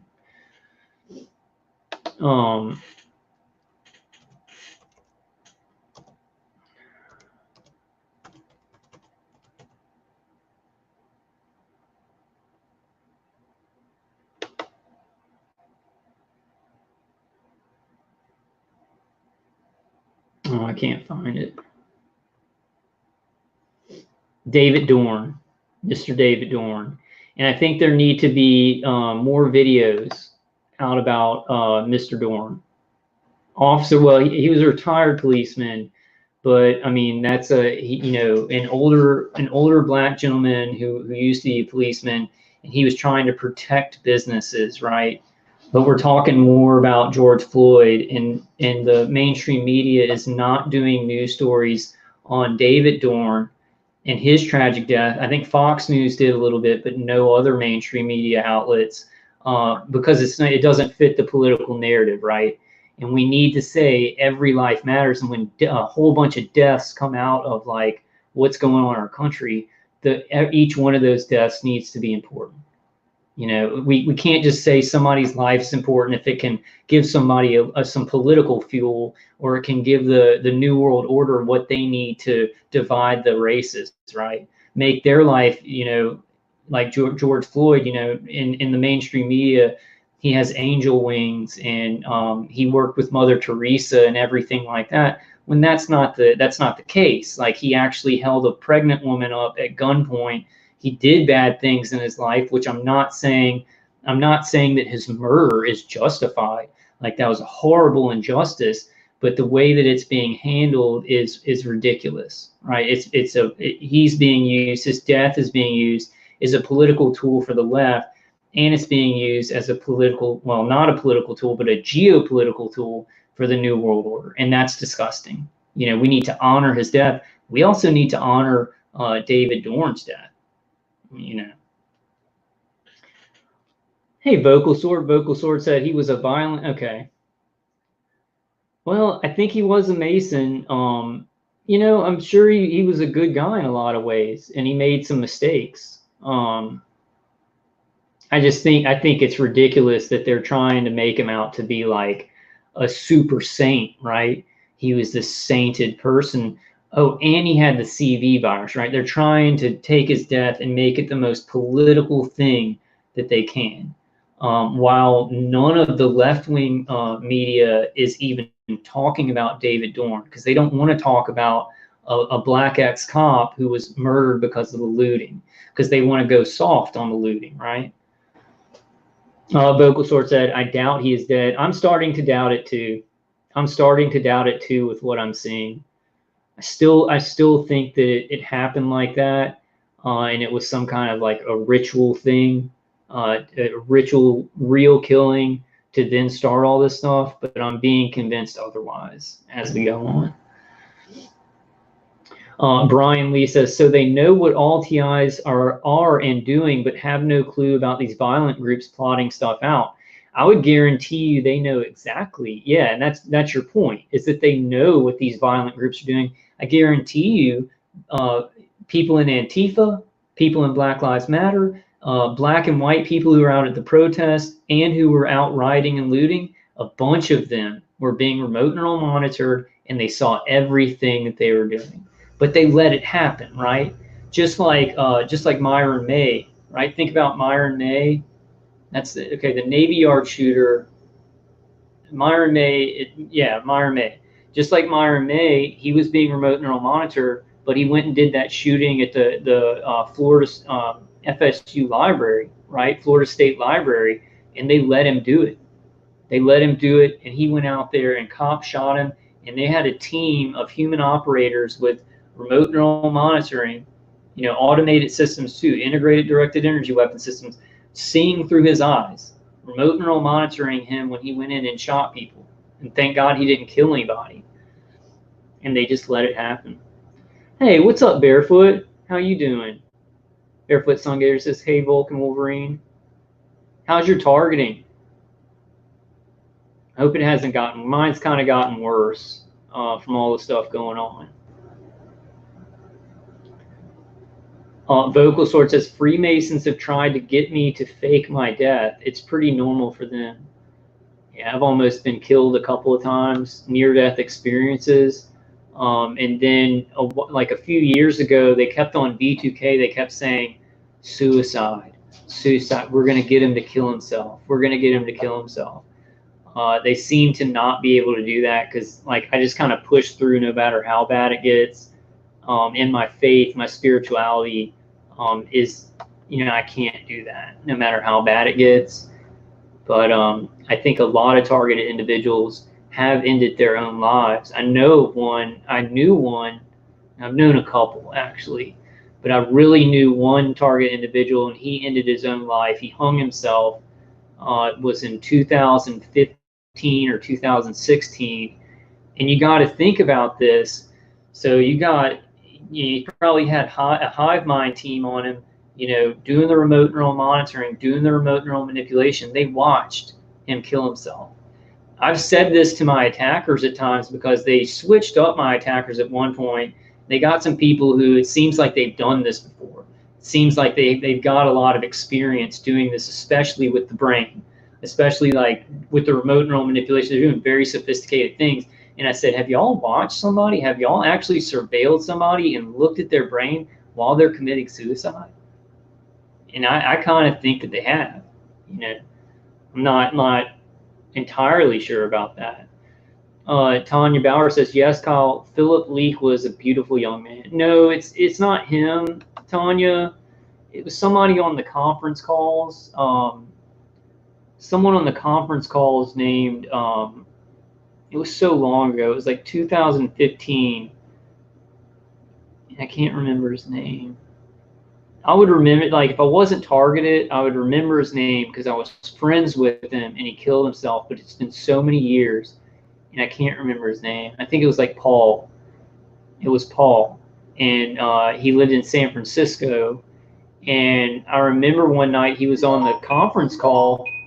He was on a conference call, and he was like, I can't live this way.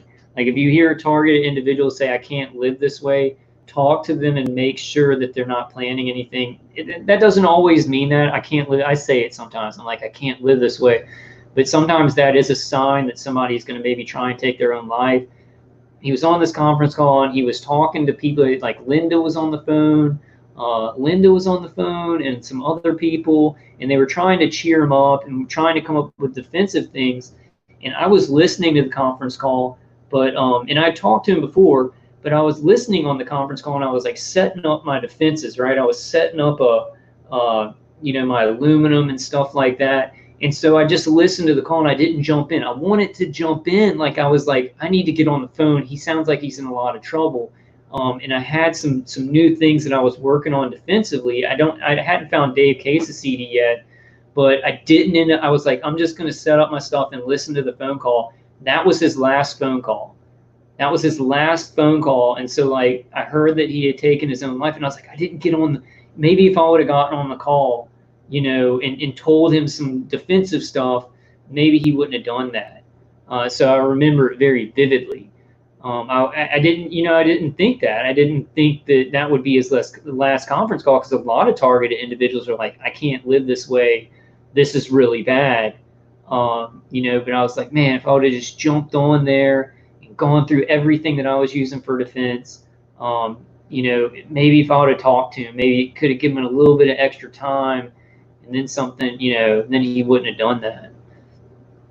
Yeah, Tanya. Yeah, it's sad. That happens to everyone, Kyle. And I don't blame myself for that, because I had no idea. Man, it was just really hard.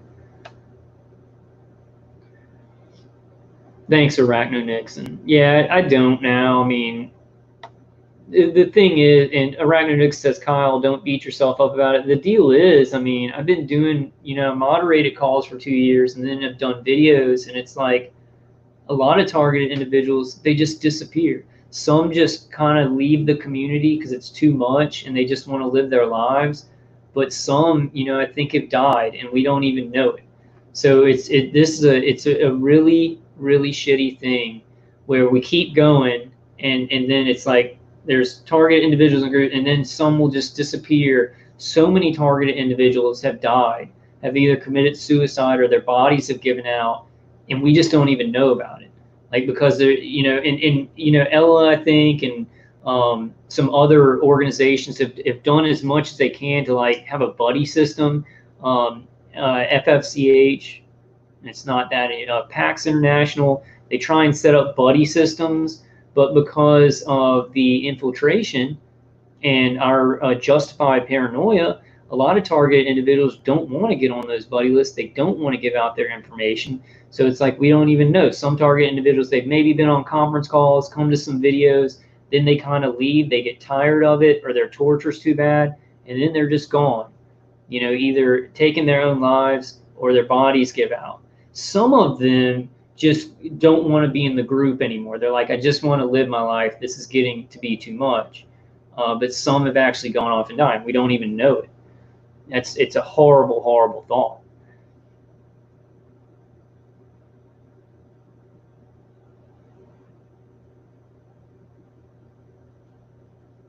Yeah, dude. Okay, so Jack Dale says the blacks are taught sometimes that it's rude to make eye contact. So this is a cultural thing. She didn't mean to insult you. Love you as a brother.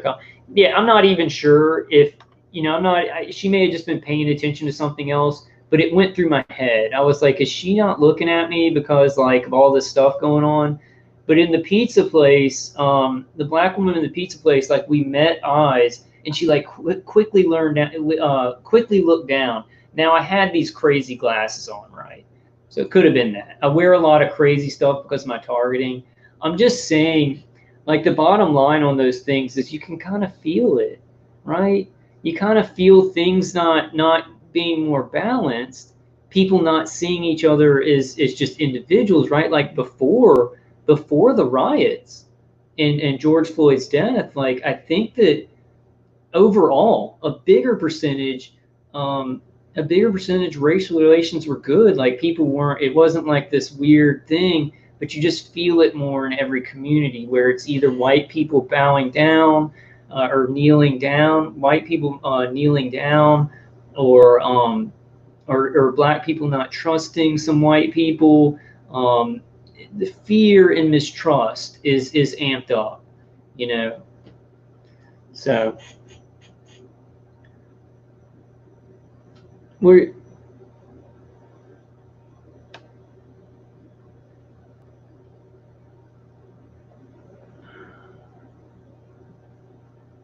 oh really?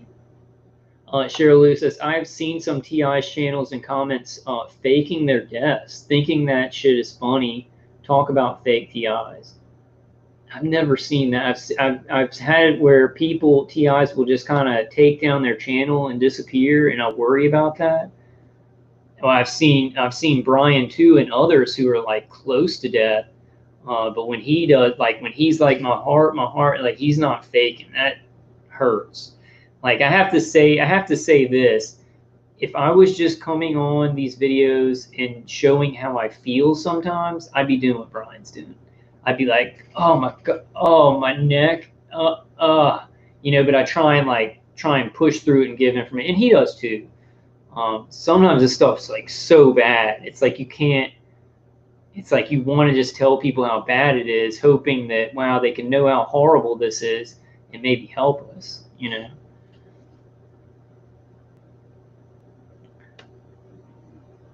Nicholas says, I'm fighting as hard as I can. I'm tired. I feel like we are beginning to win, but I'm very, very tired. Me too, Nicholas. What's winning? At this point, I'm like, what's winning? It's like the torture stopping, right?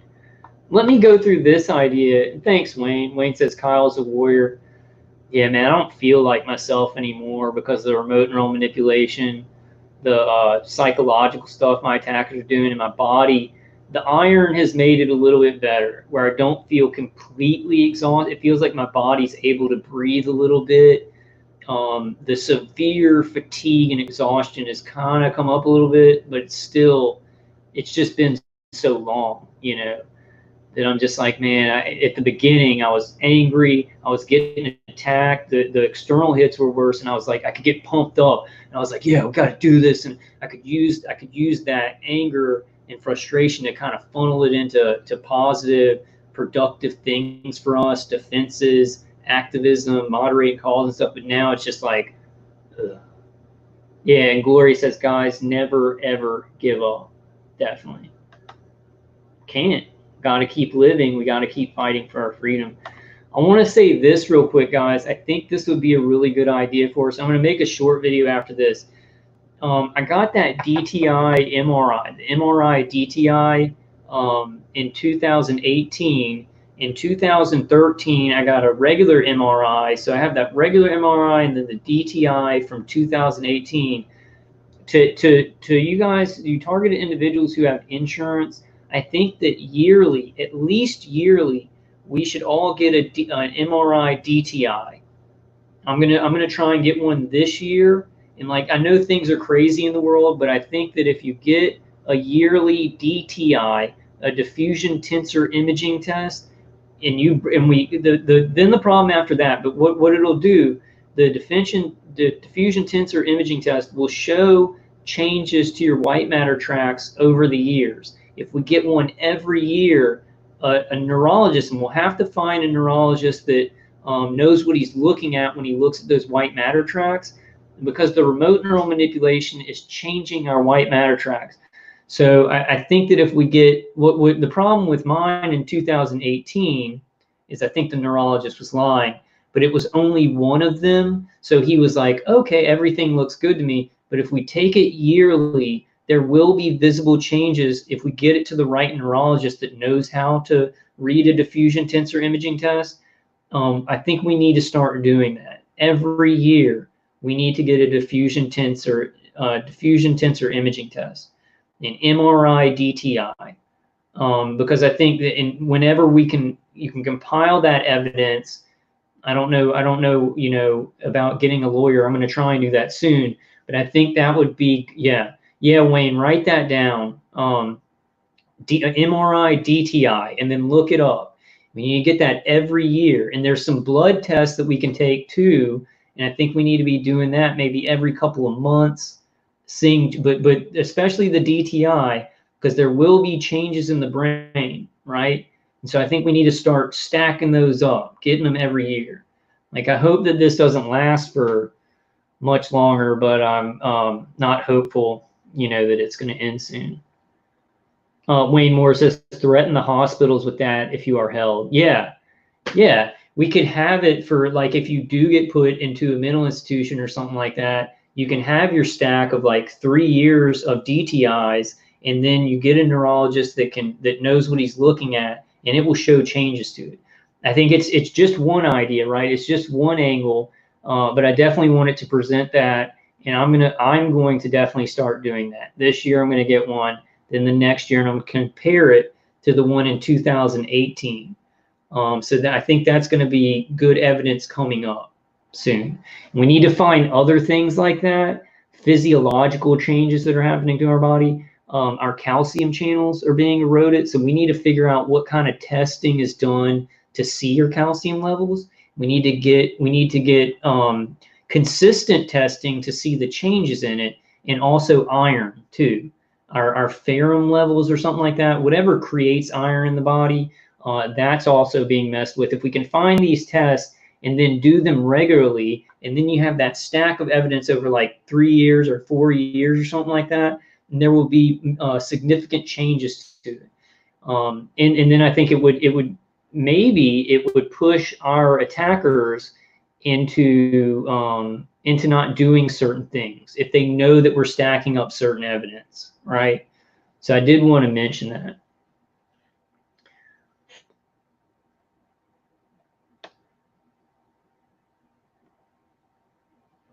Alan says, Kyle, I'm on over 20 years taking oxys for heart and chest pain. Started at 16-year-old. Thankfully now I know what it is. Heart dues, yeah.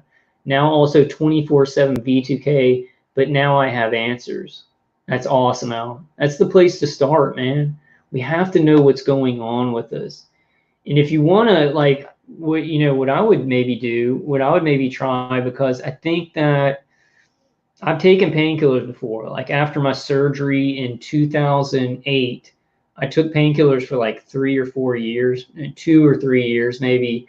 And it can, like, as you take them more, your body gets more used to them, and it does it thins your myelin sheaths on your nervous system. So it does kind of get you in this cycle where your nervous system is a little bit more open to like the remote neural manipulation. Like it works for the time being. You take the painkiller, it helps with the pain, but when you get into a cycle of it, it can do stuff to your nervous system where the targeting can get worse. So what I would maybe try and do, I would maybe try and like balance it out with kratom. Maybe try and get on something more natural. You've been taking them for so long though. I don't know. It probably doesn't make, I mean, the targeting sucks anyway. And if it gets you through the day, it gets you through the day. But I feel like some things, it's like, this has been a big problem for me. It's like you find something that's maintainable for like 4 years or something like that. Well, this is helping the pain and everything like that. But then it's like year 5, year 6, year 7, something that was maintainable for this long period of time, since the attacks keep going, it's like it stops working, or it kind of turns against you a little bit. So we kind of got to be careful about it. I think even the kratom it was good for like 4 years with taking kratom, but now it's like my body's gotten so used to it, and it's, I'm going to have to get off of it for a while and get back on. It sucks. Okay, so you're kind of on yeah, methadone, at least. Yeah, I'd like some methadone. I'm taking some CBD oil. My mom bought me some CBD oil. Like my mom actually bought me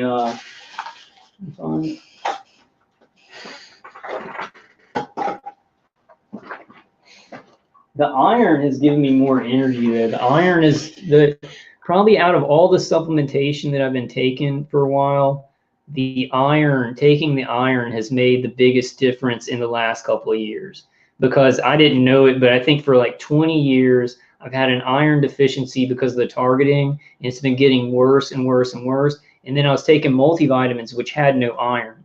And I don't think I was eating a lot of iron either. So I thought I was getting everything that I needed, but I was getting no iron. And that's a huge thing that microwaves do to your cells, is pure CBD. My mom got me some of these. I'll take 2 of them. These are they're really weak though. They don't have THC in them. I think CBD helps me with the pain, but it seems like my remote neural manipulation is worse. It seems like it does something to the brain where my attackers can make me feel more anxious and stuff. I don't know. At a certain point, I just have so much stuff happening to me, like externally, and the remote neural manipulation's gotten so sophisticated that I have a hard time keeping track. Okay, cool, Alan. Yeah, I would do kratom. It's a mild thing, and if you get red vein kratom, it kind of it can give you that feeling of like a painkiller, but it's natural. Strong-minded individual says, I also thought I had a heart issue. I went and got an EKG and everything, no issues. I learned myself that it was induced by this tech they have on us. Yep, exactly. I want to just tell you all again, and I know I mentioned this a lot. So I used to have major heart palpitations, and it was like they were squeezing my heart. Now, when I started using Dave Case's CD, I'll get some heart palpitations sometimes, but it's like they're not cycling in the remote neural manipulation to the point where they can give me like heart attack, falling down on the floor type squeezing of the heart. So you guys who are getting remote neural manipulation, the heart attack, and I really want Brian too to do this too, start using Dave Case's CD at least at night and see if it helps. If you haven't already tried it. If you're trying it and it's still going on, maybe use it a little bit more, but I think it works different. Dave Case's CD works kind of differently because we're all going through different protocols, Arachnonixon said, controversial, but Swim used to grow his own opium poppies, but never took pills though. I think you'd do that, grow some poppies. Are those legal? Could I grow a garden of poppy seeds and then just eat them? I wonder if that would make me feel better. Lori Smith says, faith is my shield. I prayed before I went to Walmart yesterday, and it wasn't as bad. That's awesome, Lori. I pray too. I use both. I have to use both. And it's like this. It's like, you know, I pray and I try and put my, you know, is it the shield of faith? My shield of faith, and I get God to protect me. But it's like God directed me. Like God put it in my heart, and He said, you need defenses. Like God strongly put it in my heart. Look, you need to get some physical things, and I'm going to help you to get those physical things, because these are heavy microwaves. So like God was like talking to my heart and saying, I want to protect you and give you spiritual strength, but I'm going to give you some physical things, because this is like being shot with a gun, right? It's something physical. But I think, yeah, we definitely got to use spiritual strength too. Strong-minded individual says, I think Brian too just needs some milk. He's been putting out a lot of videos lately. Everybody check. He puts out a lot of great information, and he gets it really hard. He gets beat up so bad, you know. He did. Tanya Bauer said Brian went live the other night.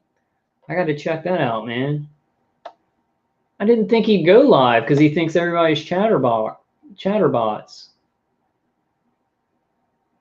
Yeah, Tanya says, wow, Kyle, your mom is a great lady. I'm going to put that up. She is so awesome.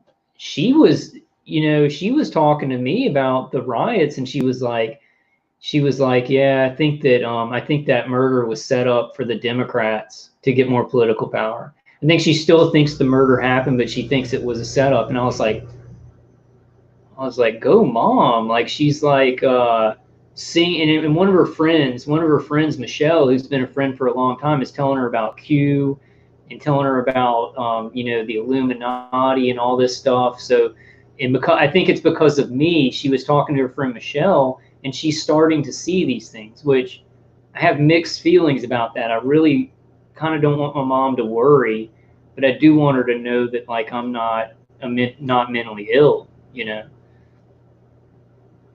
Strong-minded individual says, how is Brian in so many different countries?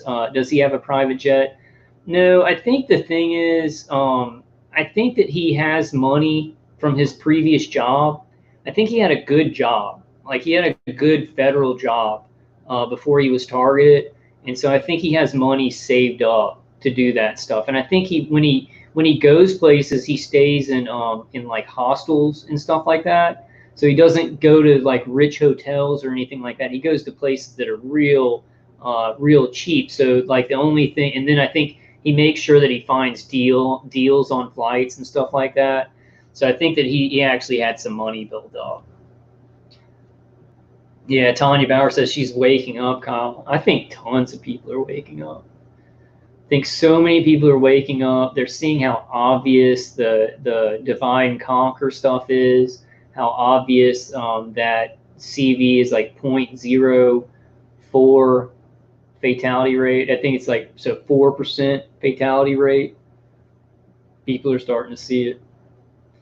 Yeah, strong-minded. I've talked to Brian before. You know, we know each other.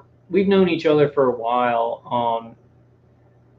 You know, he's really feeling pain. He's really a targeted individual. You know, I think that he just had a really good federal job. And then because he was trying to do the right thing on his federal job, and there was some suspicious activity or something, he reported it, and that's why he got targeted. So they were trying to, and I think they were maybe trying to, he was doing some kind of, I don't even know. I don't know, but like some kind of, he told me once, like a social security thing or unemployment thing, that they were saying that he was doing fraudulent. I don't know, but like, yeah, I know, bro. I think he's a really good man. I disagree with him a lot about like how many people are perpetrators, because he thinks like everybody's a perpetrator. Like he said something. Somebody let me know that he was talking about me on one of my videos, and like I'm not insulting Brian at all. He was saying, you know, my I love you 3000, my 3000 subscriber live stream. He's like, he's like, Kyle doesn't have 3,000 subscribers. Most of them are like chatterbots and stuff like that, and paid perpetrators. And the deal is, though, what you've got to realize is I've been doing videos since like 2014. So it's really only built up. Like, I think the first year I maybe had 500 subscribers, maybe 500 subscribers a year or something like that. And it really only picked up like lately. It kind of snowballed, right? But it's been so long. And so it's been a long time for a lot of targeted individuals to find my channel. So I do believe they're real numbers. I think his numbers are real. I think he has about 5,000 subscribers. I think some non-targeted individuals, some targeted individuals, and then you've got a small percentage. I think it's like 3 to 4% of community-placed agents, cyber-placed agents. I think that there's a lot of people who call themselves targeted individuals that are going through many, many different things. And some people, like, it's like,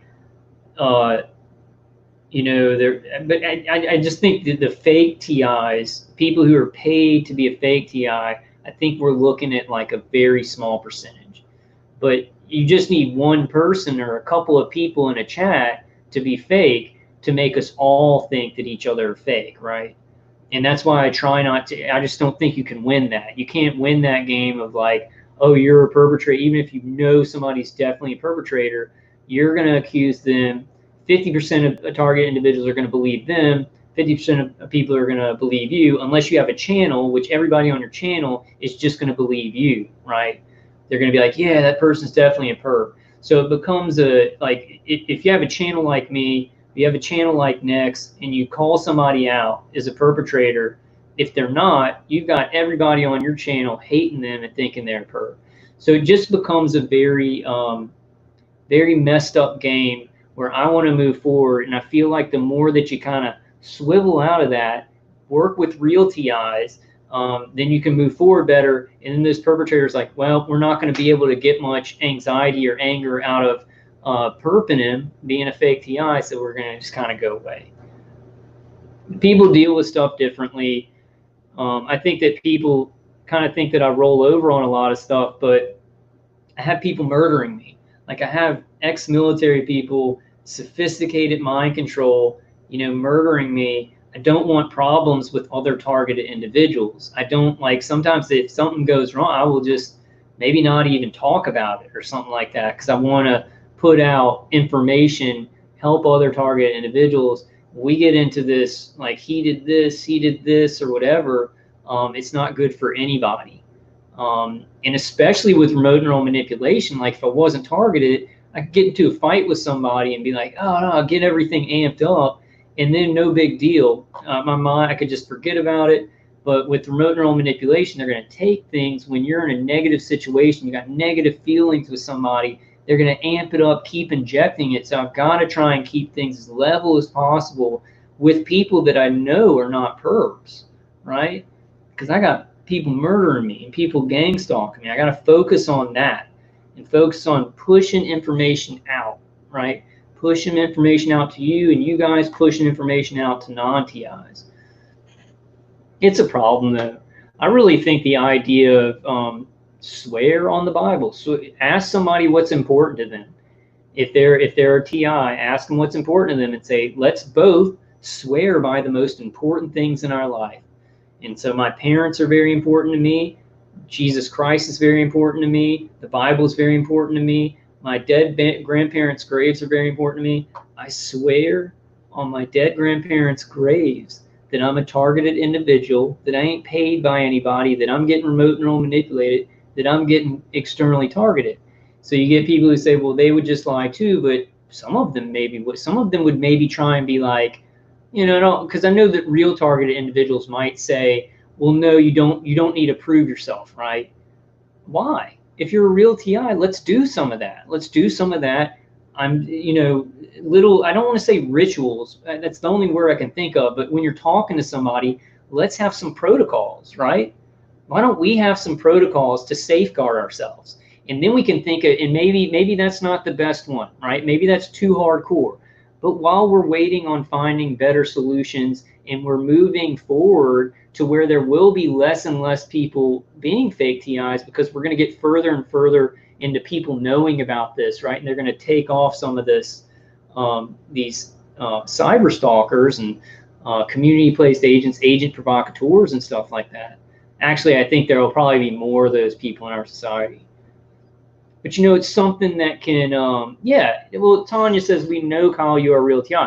Like, I get that. I'm making a point, right?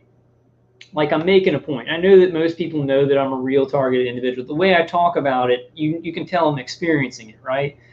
But I'm saying it doesn't matter. There's no big deal. If you're a real targeted individual, swear on the Bible. Swear on your dead grandparents, swear on your children's lives, swear on your parents' lives. If you're a real targeted individual, who cares, right? I don't see why it would be a problem with anybody who is a real targeted individual. And then we got a little bit of that problem solved. Then the next thing we can do is we can say, well, let's get lie detector tests. You can get a $100 lie detector test, notarize it. Now those things can somebody can lie about that and swear to stuff. And they can get a fake thing, but it's gonna make them have to jump through hoops. It's gonna lessen it, you know. Hey, Honey Ann, I'm not gonna read your comment, but I thought it was funny. Vocal Sword says the Bible tells me not to swear. Promise to don't swear. You don't have to swear. I promise on the Bible. I promise to Jesus Christ. I promise to you in the name of Jesus Christ. The Bible has nothing against that. I promise to you as a targeted individual and in the name of Jesus Christ that I'm experiencing remote neural manipulation. Do it however you feel comfortable. If you don't want to swear on it because you're like, the Bible tells me not to swear, just say, I promise. I virtuously take an oath and promise in the name of Jesus Christ on the lives of my kids, my parents, everything. Why not do that? Why not make that a protocol? If it's a problem that we have perpetrators, we don't trust each other, what's the problem? And if you're a real targeted individual, there should be no problem. You can pick whatever words you want, just as long as it is vowing, promising, swearing on the most holy, important things in your life. Because I guarantee you that some of these evil people, they do believe in karma. They believe in karma. They have their little weird beliefs and stuff like that. They have weird beliefs where I think that would be a little bit uneasy for them.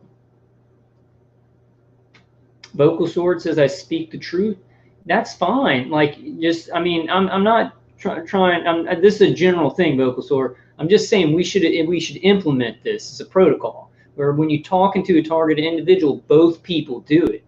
Both targeted individuals say, I promise on the lives of my children or the lives of my sister, or the lives of my parents, that I am a targeted individual. I promise that I'm going through this. I promise that I'm going through. It would at least be a little bit, you would trust that person more if there was some type of protocol, because I think it's a problem.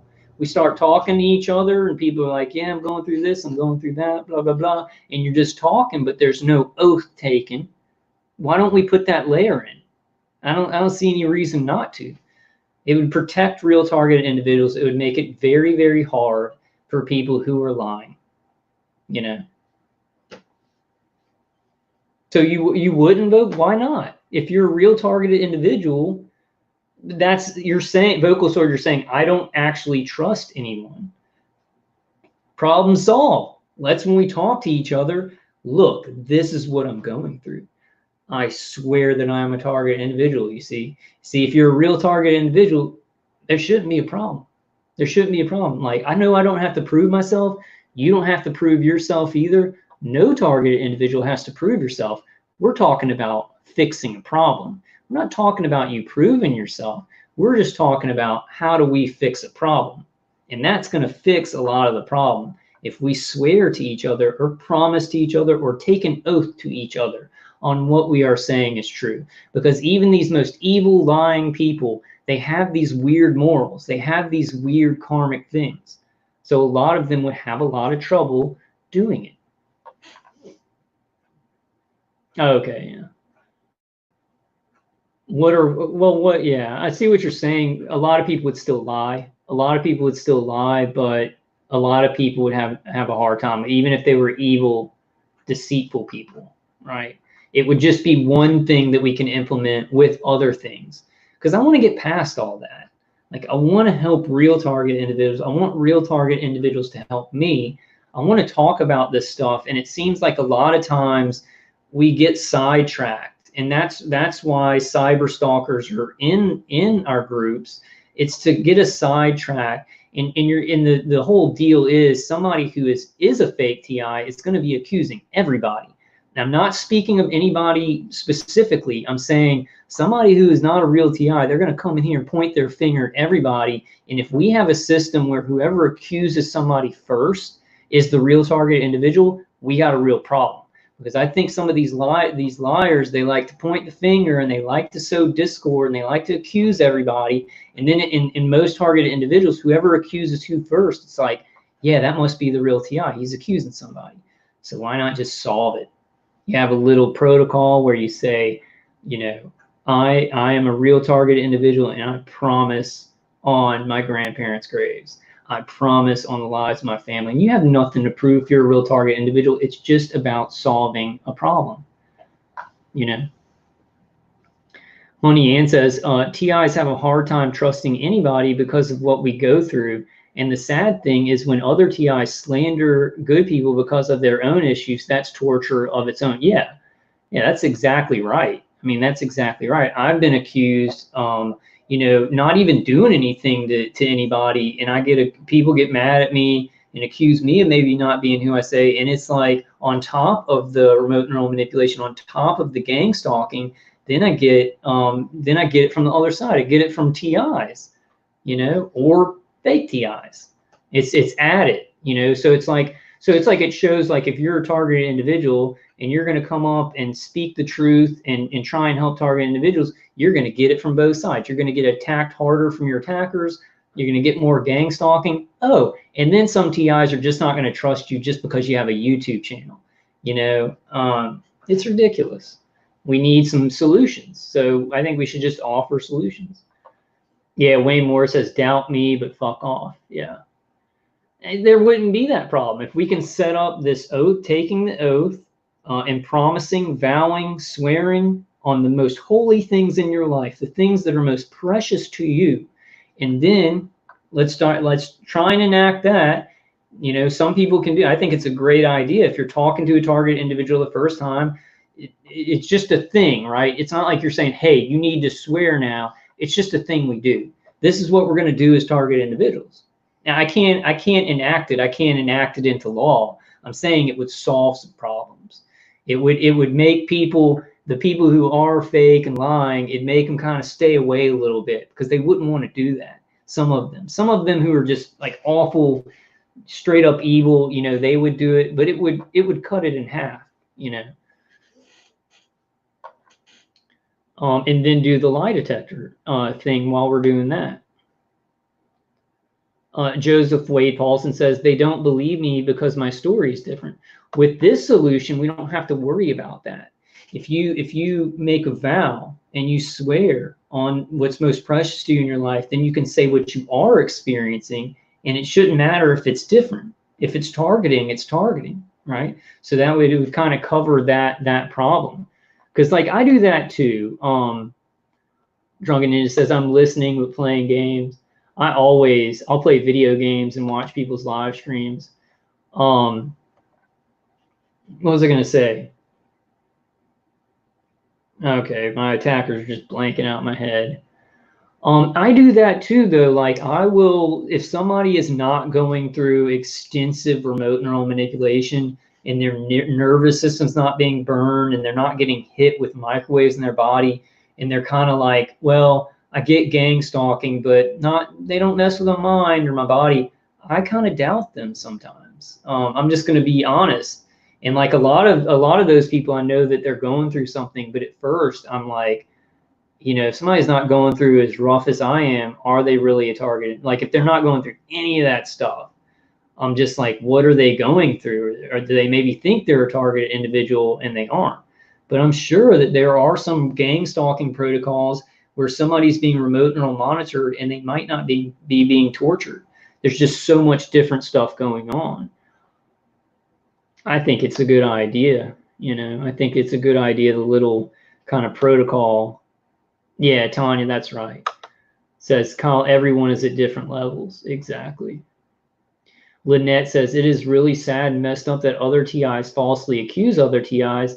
I think they struggle with paranoia. Their minds need to be guided by God's word. Yeah, I mean, I probably think some real TIs that are real TIs, I probably have suspicions about them too.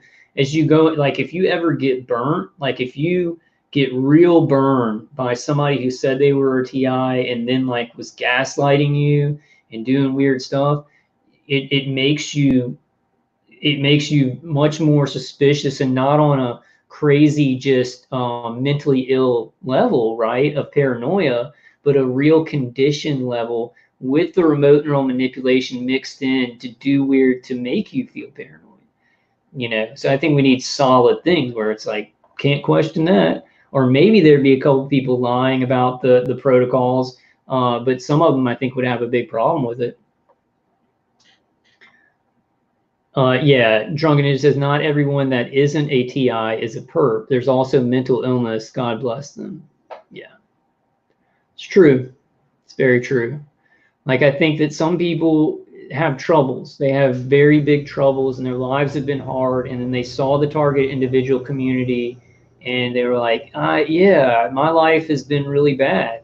Bad things have happened to me, but they're not, being remote neural manipulated and hit with microwaves. They've had troubles in their life, and people have marginalized them. They see targeted individuals, and they're like, that must have happened to me, right? And I think a lot of those people are like, no, this is spiritual battle. And I'm not trying to generalize, because there's all these different things going on, but I think that people who maybe aren't getting the literal microwaves manipulating their brain, external microwaves and stuff like that, and they think of themselves as a target individual. Maybe they're not even getting gang stalked, but they're treated bad. They're just treated bad in general in their life. A lot of those people, I think, are like, this is a spiritual battle, and you're getting attacked by, demonic spirits, and there's those kind of situations. There's just so many situations along the spectrum, right? So, yeah, Drunken Ninja says, LOL, that's 100% true, Kyle. Gloria says, has anyone ever been diagnosed schizophrenia before discovering they are a TI and they weren't just seeing or hearing stuff? I got diagnosed after, is it 3 years after? I think it was about 3 years after I started experiencing the V2K, and then the high-pitched sound, that's when the overt targeting started, the V2K 2 months later, and then a couple of years went by where I was trying to figure out what was going on. Finally found out what was going on. Then I called the inspector general, the police inspector general of my city, and he set me up. Somebody in the coroner's office, an ex-FBI agent in the coroner's office, set me up to come to the emergency room. So they put me into a behavioral center, and from there they diagnosed me with first psychotic disorder. And then they diagnosed me with schizophrenia. But then I went to see a psychiatrist after I got out, and he took schizophrenia off and put it down as delusional disorder. So right when I got out of the mental institution, I had that diagnosis in the mental institution of schizophrenia. But then the first psychiatrist I saw outside of the mental institution, he took schizophrenia off and put it as delusional disorder. And what he said to me was, he said, okay, Kyle, I'm going to diagnose you with delusional disorder, because he's like, people with delusional disorder, what you're saying and what you're experiencing isn't necessarily not real. That's how he explained delusional disorder. So I'm explaining him how I'm being targeted and everything, and he's like, so people with delusional disorder, some of their delusions are actually real. That's what he said to me. So I had schizophrenia for like 3 weeks, or they diagnosed me with schizophrenia for like 3 weeks. And then when people talk to me, they're like, no, there's no way. Hey, No Whining. No Whining said, I passed all my mental health exams before and today. But you don't tell them about the targeting, right? if you tell them about the targeting, you will get diagnosed with something. I think now it's like, now I think I still have delusional disorder on file, but my psychiatrist is starting to think, because she still doesn't believe this is happening. She can't, because the DSM won't let her. So she's starting to want me to go see a physical doctor, because like I'm intelligent and I talk to her about it and everything like that. So she's starting to think that it's like a physical problem with my brain, because I'm not mentally ill. New Type says, awesome, I missed earlier, but I had a friend come over who is having severe psychological issues recently, which I know are the result of targeting, but he doesn't realize it. It's heartbreaking to see. Yeah, it's really bad. Like, a lot of my family members are targeted, and I can never convince them. I don't know what to tell you to do in that situation, New Type. Just comfort him, try and help him through it.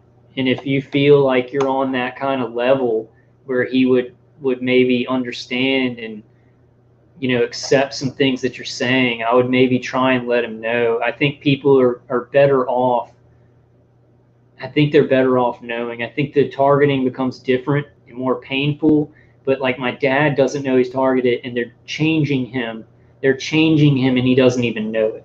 Like, my attackers are trying to change me, but at least I know, Cheryl says, it's funny how some people keep dwelling on people being fake TIs and can't get over it. Yeah, that's why I wanted to do this, Cheryl. That's why I wanted to just say, look, here's the solution. Because I'm not going to do, like, if somebody's like saying that I'm a perp or something like that, I'm probably not going to talk about it. Like, I'll be like, okay, yeah, I'm not a perp and I don't know what that person's doing, but I'm not going to sit there and get into it with them. It's that thing. I don't feel like I need to prove myself. I don't think any targeted individual really going through this stuff needs to prove themselves. That's not the solution that I'm saying. I'm not saying you need to prove yourself. I'm saying, do we want a solution? Because people are paranoid of each other. There are community-placed agents. This isn't so, I'm asking every TI to have to prove themselves. It's just a solution. It's just because me as a targeted individual, I'm like, I don't care. If I promise on the Bible, I promise on my dead grandparent, I'm a real TI. So what's the difference? Who cares? Like, I'm making an oath, swearing on the things that I love and the things that are most important to me, but I'm a real TI. I'm telling the truth, so it doesn't matter, right? If you're telling the truth, it shouldn't matter. So it's not about like proving yourself or anything.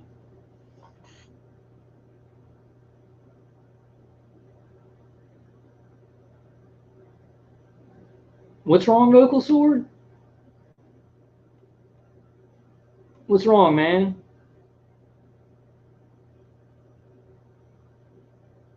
Says, so what the F was that just about?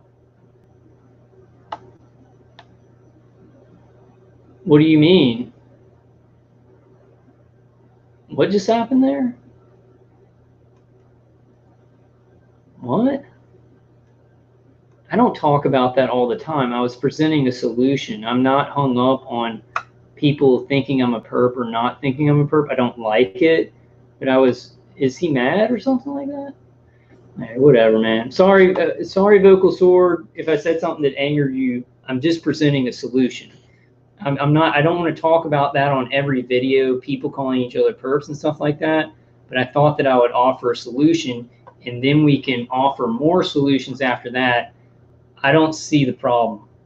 I don't see the problem if you're, and I'm saying this in general, I don't see the problem if you're a real targeted individual. I'm not saying Vocal Sword, I'm just saying in general, I don't see a problem. Don't see why it matters. If you're a real target individual, to have a protocol where you promise on the most important things in your life that what you're saying, I don't see how it could hurt anybody but the people who are lying. So, I'm sorry if I angered or offended somebody, but I'm just trying to come up with solutions. It's a weird one. Understand it's a weird solution, but we have weird problems. Love. Hey, Love says, I found the community before they were able to make me think it was me. Yeah, mine was just so obvious. It was so obvious, pain and ringing to the ears and V2K where I thought I could hear my neighbors, and so obviously just not mental illness. And I had Crohn's disease when I was little, so I was very aware of my body, very aware of my mind. I had to be aware of how I was all the time because I had an autoimmune disease. So these things happening to me, it wasn't just like, oh, am I going crazy? It wasn't even a question. Sheryl Lewis says, when you hear people say they are real TIs and give them the benefit of the doubt after people saying they are fake and have their back, then they all of a sudden get too big for their britches. Give them the benefit of the doubt after people saying they have their back. Yeah, I guess so.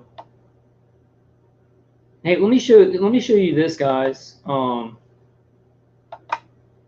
There was something important I wanted to show y'all. We've been on for about 2 hours, so I want to show y'all some stuff. Oh yeah, okay, something really important. I think I'm gonna have to make another video about this because this is really a long video. Let me show you guys this. And this is to prove, did I even open my tablet? I think I did. Okay, so this is actually from MSNBC. So I'm showing MSNBC on one of my videos. I'm going to be showing a lot of this stuff about how federal programs and private contractors under intelligence agencies and the DOJ, how they're going to be funded more because of these riots. And this is a perfect example. I want to show you guys this, and I want to give a shout out. This is Rachel Maddow, and Linda loved Rachel Maddow. Linda, who was murdered by this program a couple of months ago, I think about half a year ago. She loved Rachel Maddow. We used to argue about it all the time. So this is for you, Linda. But the information is very important, guys. Let's go ahead and watch this. Today you can see another significant federal law enforcement presence here, and what's really been kind of a stunning militarization of city streets in Washington, D.C. These officers are federal law enforcement of some variety. I would love to tell you more, but they're not wearing any identifying badges, insignias, nameplates. They won't tell me where they're from or who they're with. When other countries do this in other overseas invasions that they don't want to call invasion. Yeah, Gloria. Gloria says, I understand what you're saying, Kyle. People can use it or not. No worries. Like that protocol. I don't think that should make anybody angry. I just don't think that should make anybody angry. It's not about proving what you're going through. It's about a solution so that we trust each other more. And I just don't see, if you're really a targeted individual and you're going, even if you're just going through gang stalking, you can just, vow to things. And I see it as a really good solution for real targeted individuals. So I don't know why that would make people angry. I guess maybe it does for some reason, but I still think it's a good idea. And I think maybe some people could agree on that if they're very paranoid about that. I think it's a one solution among many that we could roadblock it. We could start putting up the defensive roadblocks, right, layer by layer, so that we can know each other better. But yeah, give me y'all's feedback, especially in the comment section. And people are giving me their feedback in the live stream. Let me know what you think in the comments about that. Why would it be good? Let me know if there's something I'm missing where it's just a horrible, tyrannical, awful system. But we're dealing with a weird problem here, Asians, we call these little green men. People who are in military or paramilitary garb and serving that sort of function, but nobody owns them. Nobody says who they are. Nobody admits who they are. As protests against the killing of George Floyd have continued for another day, for a 7th straight day in D.C., it's not just D.C. National Guard that's been patrolling the streets and D.C. cops. It's not even just the National Guard troops from 10 other states that aren't D.C. that the White House flew in. There's also this strange other force on the streets. law enforcement officers, maybe, at least it seems like they're law enforcement officers, wearing no identifying insignia for any law enforcement agency, no name badges. And in many cases, even when they're asked by protesters or the press, they will not say who they are or who pays them. Take these guys in helmets and tactical vests. A reporter asked who they were with, they would say only the Department of Justice. You hear that, guys? An answer. It's not like there's a generic. So you hear that? The Department of Justice is using private contracted ex-military to actually patrol and keep the peace at some of these riots and protests. So this is on the surface, right? And they won't tell anybody who they are. They don't have any badges or insignia. I would guarantee you that these guys are ex-law enforcement or ex-military who have gone into the private sector, you know, like Blackwater, or some of the private security agencies and private contractors that experiment on us, that use integrated directed energy weapons on us. But these are those private contracted soldiers already being used to supplement the National Guard in some of these states that the protests are going on. Department of Justice police force that explains that. Another reporter asked this group of gentlemen in riot gear if they were with the Bureau of Prisons, which is one of the federal agencies that has deployed some officers in Washington. They responded to that question with one word, quote, maybe we're with the Bureau of Prisons. That's cute. I mean, how do we know that these people are who they say they are at all? If they'll say anything at all. We just take their word for it that they're with the Department of Justice or maybe the Bureau of Prisons? And why are these guys wearing... And if they're with the Department of Justice, because you got NSA, CIA, DIA, Department of Justice, and the Pentagon. And the Department of Justice, I think, knows a good bit about what's happening to us, about the experimentation and the extrajudicial surveillance and harassment, the remote neural monitoring. So the DOJ is actually involved in a lot of these private contractors, soldiers used from private contractors, but then also, so these are private soldiers that are contractors, right? They have a certain kind of clearance. They're going out there and doing a job. The human operators that are microwaving me and doing remote neural monitoring on me, they are private contracting soldiers.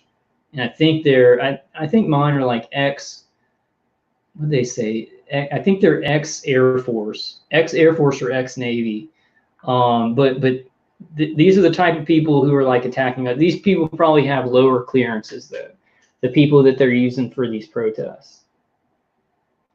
No badges, nameplates, no insignias.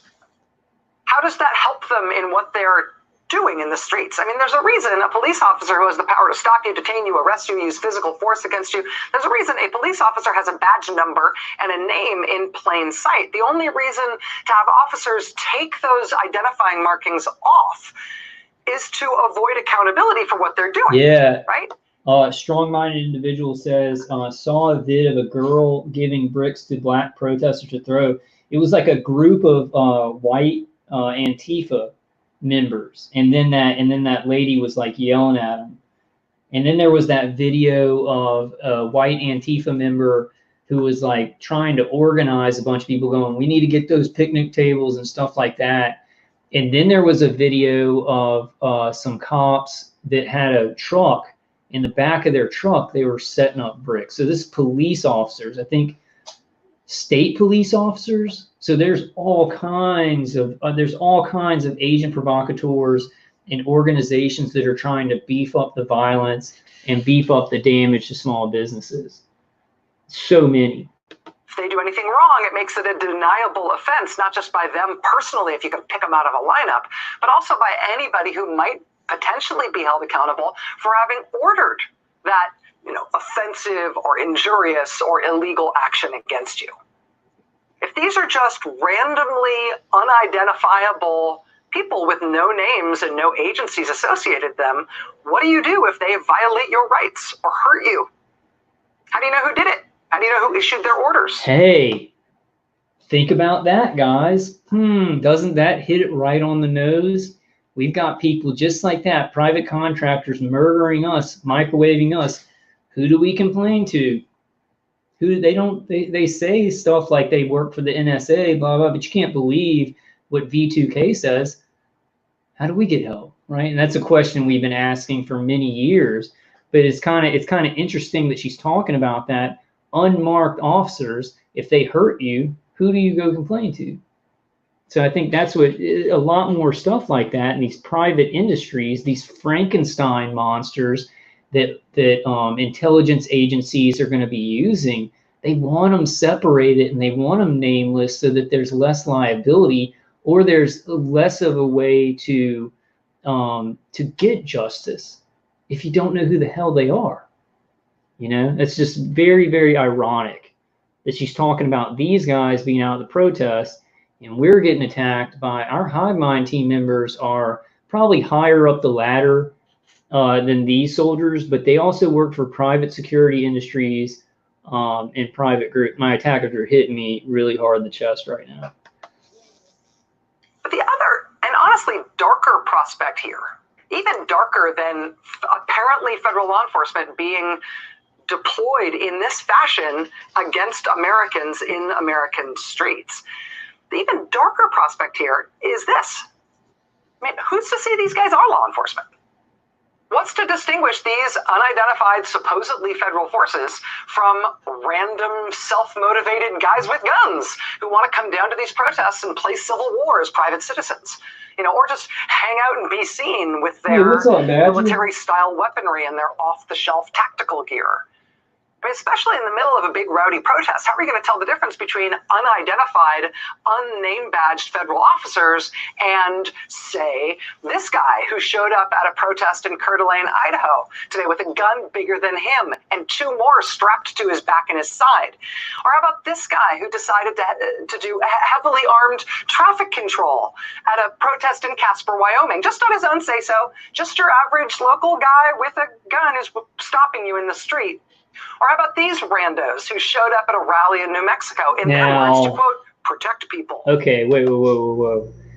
Okay, I didn't know. I just saw the beginning of it. So I disagree with private security industry contractors and private, private military contractors coming out there and not having any badges. And so I wanted to make that connection to how we're targeted. But militias, state militias going out and protecting their communities is A-okay. And those communities did not see riots because they had people protecting their communities with guns. And I agree with that. I agree that private militias are needed because those are run by middle class and poor class Americans. They're not owned by, they're not, on the strings of the intelligence agencies or anything like that. Although I'm sure that those people have informants and people who infiltrate and stuff like that. But the militias doing that, I completely agree with. And I think that is awesome. In the cities where that happened, communities got together and defended their cities. And I completely agree with that. But at the beginning, I want to say that's a bad thing that they're getting these private contractors and private security industry workers like from Blackwater and many other Harris Corporation. We know there's just this web of contractors that torture us and that lend out soldiers for wars overseas, and now they're going to be lending them more to escalated civil unrest incidents in America. But I agree. That's the thing about putting Rachel Maddow on here. I did it for you, Linda. The information at the beginning was very important. Totally disagree with her on the private militias. Private militias are awesome, and I think everybody should be in a private militia. I mean, one of these guys shoots you? We're supposed to fall back on, well, hey, maybe he was a cop. Maybe he was a soldier.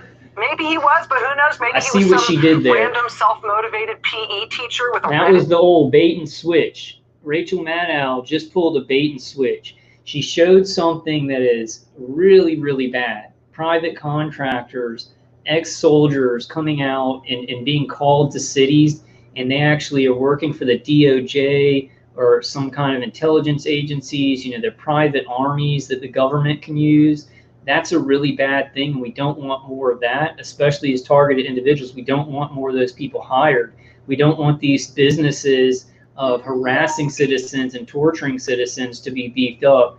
But private militias are good for community safety, and they're not controlled by anybody but the community's needs. Tricky Rachel Maddow. Linda loved her. Account of a big weird gun collection. Just submit to their authority. Try not to get shot by them, and if you do, Hey folks, I'm Joe Biden. Those private militias, they're not going to shoot anybody. They're going to only use force to stop people from destroying things. They train and they do things under the law of their state and of their community. So let me show you guys this. The RAND Corporation. So this is the RAND Corporation, National Security Research Division. The RAND Corporation is a nonprofit institution that helps improve policy and decision-making through research and analysis. This electronic document was made available, blah, blah, blah. This is one of these research divisions. This is one of these corporations we need to be looking closely at because it works with intelligence agencies and the DoD to actually hire out private contractors and private security industry workers. So I would say the RAND Corporation is very much involved in this pyramidal web of our targeting, of experimentation done to us, and even at a level of think tanking ways to make DHS fusion centers work better and like InfraGard work better. What they're talking about in this article is just about the mental health of private security contractors and private military soldiers. So that's not really important, but I just wanted to show y'all that this is one of those think tanks and corporations that funds government programs for private contractors and private security industry agencies, and it think tanks how all this control of the public as well as targeting and experimentation happens. So this report is part of the RAND Corporation Research Report Series. RAND reports present research findings and objective analysis that address the challenges facing the public and private sectors. All RAND reports undergo rigorous peer review to ensure high standards for research quality and objectivity. Out of the shadows, the health and well-being of private contractors working in conflict environments. So they work in overseas, like Blackwater, and then there's many more private contractors and private security firms, and they send soldiers overseas. But now what they've done before is they weren't putting soldiers on the street, right? But they have people that they get, they're ex-military, ex-law enforcement that go to work for a contractor. They get a clearance, and then they work with these integrated directed energy weapon systems and integrated neuro weapons, right? So they still work under the NSA or under the CIA or under the DIA or under an arm of the DoD, but for a private contractor. But now since there's so much civil unrest and it's like war in the streets, right? They're going to start sending out private, and I don't want to say private military groups out on the street to take back order. The thing that I just showed y'all with Rachel Maddow is very disturbing because she's trying to say that private militia groups are just like that when that's not the case. Because private militia groups are grassroots and they're for the community to protect itself, which is not what private security industries do and private military groups do. So I'm going to put this in the description. I can't think of the word. The subject matter of this paper isn't really the important thing, but I just wanted to show y'all one of the corporations that funds some of the federal programs, for for finding contracted work for programs for mind control, torture programs, and sending private troops to places where there is war. So the Rand Corporation probably would have had its hand in sending out those private military groups to the streets where the protests were taking place. So over the past decade, private contractors have been deployed extensively around the globe. In addition to supporting U.S. and allied forces in Iraq and Afghanistan, they have assigned foreign governments, non-governmental organizations, and private businesses by providing a wide range of services, including base support and maintenance, logistical support, transportation, intelligence, communication, construction, and security. Contractors working in conflict environments are exposed to many of the same combat stressors, blah blah blah. You know, I'm more worried about the mental stress on the people that they are affecting. Like, this is all about, like, oh well, private contractors now. I guess private contractors that go over and fight in Afghanistan and stuff like that. That's cool. I'm worried about their mental stability, but this is talking about like the human operators that are microwaving me. This would be talking about like, hey, that's a hard job for them, and they need to make sure that they're psychologically okay, which is insane. Which is insane what they're doing to people and how they're torturing families. This report presents findings from a RAND study that attempted to bridge this research gap by estimating the prevalence of mental and physical health challenges across a large sample of contractors working in conflict environments, and by identifying the extent to which contractors use healthcare services, as well as the barriers and facilitators to receiving care. Let's see if there's anything else useful in this article.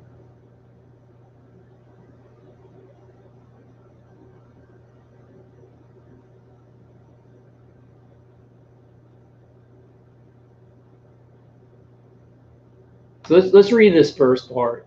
Over the past decade, private contractors have been deployed extensively to conflict environments around the globe. In addition to supporting the U.S. and allied forces in Iraq and Afghanistan, contractors have assisted foreign governments. I did already read this. While exact numbers of contractors employed by various entities in conflict environments internationally are unknown, contractors employed by the U.S. Department of Defense at the height of the conflicts in Iraq and Afghanistan outnumbered U.S. troops deployed to both theaters. For example, DoD employed 155,826 contractors along 152,275 U.S. troops in Iraq in 2008, and 94,413 contractors alongside 91,600 U.S. troops in Afghanistan in 2010. So they send in more of these private contractors, these privately contracted soldiers. So think about all those people that they had from Iran, from Iraq and Afghanistan. Now, after those wars are kind of settled down and everything, what do those people do? Ask yourselves what those the DoD employs these people. Where do they go after that? So they get a job in the security industry or a contractor under the NSA or the CIA or the DIA or the DoD, and they're torturing us. They're working with integrated directed energy weapon systems. Look how many of them there are. Where do they go? Where do they get jobs? They work on us. They work on us. They work for DHS fusion centers. They maybe go to the FBI and work for InfraGard or something like that, or they work for the many, many different hundreds all around the world, different hundreds of security agencies and contractors to torture and surveil and track citizens. So such figures may not provide a true gauge of the industry size, however, nor are they necessarily representative of future contractor deployments. Although the contractors are not supposed to engage in offensive combat, They may nonetheless be exposed to such stressors as gunfire, improvised explosive devices, and other modes of attack, serious injury, kidnapping, the deaths of fellow personnel, and the psychological aftermath of killing. This report attempts to fill that void by presenting results from a RAND research study that explored the prevalence and nature of health problems among the blah, blah, blah. Who cares about the contractors? Okay, I just wanted to show you all that just as an example of one of these organizations that funds research for all of these federal programs and beyond federal programs, private programs and private contractors under intelligence agencies, figures out, has think tanks to figure out how it all fits together.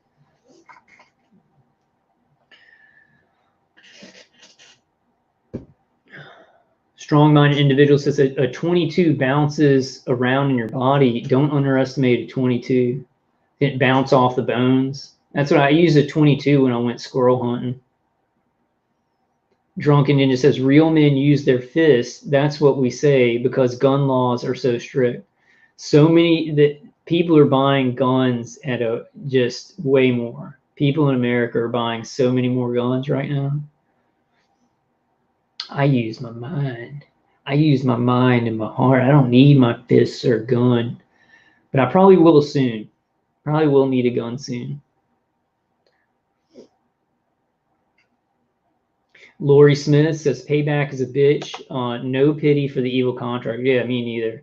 That's why I didn't want to read about their mental health or whatever. Because a lot of them, you see those numbers though? You see the numbers deployed in Iraq and the number deployed in Afghanistan. Those people come back after things have calmed down and they don't need all those soldiers. What are they doing in the United States? Do they just go off and work other jobs? No, because there are contractors and security agencies that are doing this research and surveillance, and they all funnel into those groups. So the people who are targeting you, there's a good probability, like a huge probability, that it's some of these private contractors, that they may have gone to Iraq or Afghanistan. They may have been actually in those wars, supporting regular troops. Drunken Ninja says, damn, Kyle, just going around headbutting people. Yeah, just my mind, just my forehead. Just my forehead and my nose. That's it. I just, I get them. I want a lightsaber. Thinking at least with all this directed energy and experimentation, they can make lightsabers, right? And I can just have a lightsaber.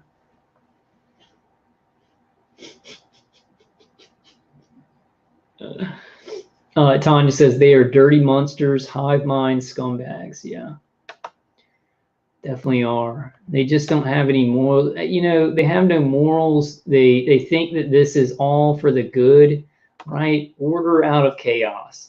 So it's like, I know that my attackers are Masons, and they're like, well, we're murdering him and his family. And I know a lot of your guys' attackers, they're like, some of them may not be Masons. There may be security contractors and military contractors and people who are doing this who maybe have just had military careers, and then maybe they're not Masons. And I know mine are, and they're like, well, this is something horrible, but we've got to do it. Like the guy will say that on the V2K. He's like, we've got to do it. Got to take him out. He was picked. And they think that they're putting into this great utopia, all this death and all the riots and all the lies being told to the public. It's somehow going to turn into this golden age, right? It's going to be this golden age where, there's less people in the world and people are smarter and more logical and everything like that. And it ain't going to happen. And it's not going to happen. But even if it was, these people doing this stuff, they're next, right? They're not going to be there to see it. Like if this actually works out, right? If the genocide happens and there's only 500 million people left on the earth, they're not going to be one of them, the people doing these attacks. Alan says, "Yep, they can't wait for National Guard, LRAD, and crowd breaking tech." I was looking for some stories or for some videos on them using the active denial, because I saw a lot of vehicles going out to some of the riots that it looked like they had active denial systems on them, but I haven't seen any stories or footage of active denial being used. I found that really, really weird. I think that would have been a little bit too on the nose for it would have revealed a lot, right? So you have the riots, and then it would show them using these, millimeter waves to hit people, and then people would have seen these videos. They would have gone viral, right? And then people would have been like, "What is that? Oh, that's what 5G is. Oh, these targeted individuals have been talking about directed energy weapons." So I think they purposefully did not use a lot of active denial because they knew that it would go viral and people would start looking into that technology. I was surprised. I wanted to. Well, I didn't want to see it because I don't want people to get hit by this stuff, but I want it to come out, right? I want more people to know about this stuff in all of the forms that it's being misused, that it's corruptly being misused. Alan says, "I hate to say it, but I live in a small 20,000 town. Most of my perps are conservative religious." I have some conservative religious gang stalkers, but the people that are remote neural monitoring, remote neural manipulating, I think they actually live in my city. I think there's an installation where they do this stuff, either in my city or in a couple of 100-mile radius or whatever. And they live in Louisiana, and I think that they're Masonic. I think they probably, in their community, wherever they live, they present as conservative religious, right? But you'll have Masons that will tell people that they're Christians, right? George Bush tells people that he's a Christian. Donald Trump is a Mason, tells people that he's a Christian, right? So you'll have people that are saying, "Yeah, I'm conservative and I'm religious," when they really are Masonic, and they worship Lucifer. They worship the intellect, right? And the intellect will deceive people. We have to use our heart. We have to use our faith. Hey, thank you, Lori. Lori says, "You are doing a service, Kyle. It's coming out slowly.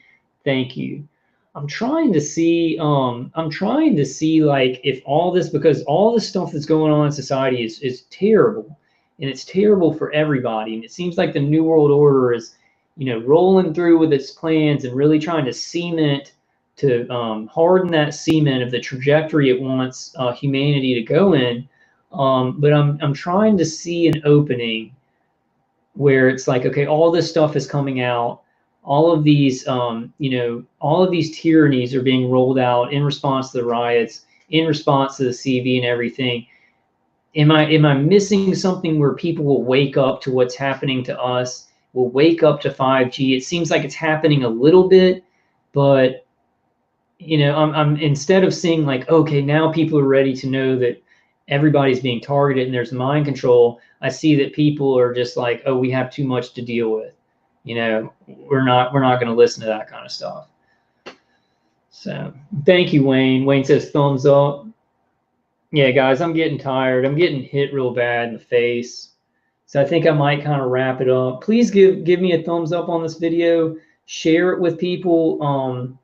Once again, I don't know how many videos I'm going to be putting out. I'll tell you guys the truth. Every video I'm kind of like, YouTube's getting, like, people are getting demonetized. They're going to DLive.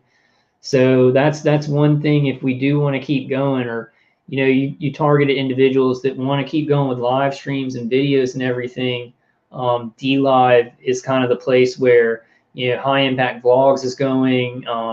The alternative, I forget the channel, but what's the other one? The Canadian guy,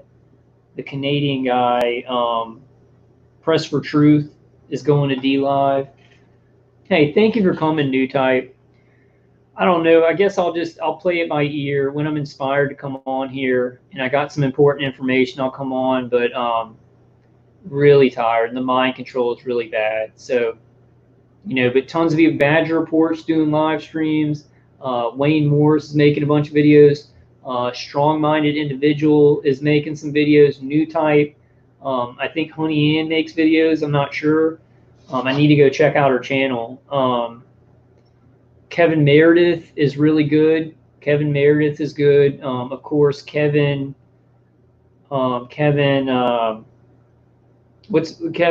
Targeted Individual. You know, check his channel out, obviously. Brian too. So many people are speaking out, you know. So just support all those channels. Steven Stacy has been doing some live streams, and he's really cool. He's really, you know, just doing some nice live streams where people can chat and stuff like that. He's doing a really good job. L Total says, good luck with Cristobal. Cristobal. What's Cristobal? arachnonixon says, totally understand if you got to take a break for a bit, but appreciate you doing your thing. Yeah, I'm not sure. I think I'm just going to do it. Yeah, Badger Report, you like Kevin Meredith? He's great. Kevin Meredith is really great. He's got a really great spiritual wisdom. And I find a really nice peace and calm listening to his videos. Like, I don't know, guys. I don't think I'm going to take a break, but I'm just going to play it by ear and do things when I feel inspired. I probably won't be doing the, because to make a YouTube channel and keep people connected to your channel, it's good to put stuff out all the time. And I think I'm going to kind of move away from that. I need to make some money. I need to find some creative ways on the internet to make money. I'm going to maybe be making some videos about that once I find some good way getting resources. I'll make some videos about how targeted individuals, if you're stuck at home, we can make money online. So I may do some of that.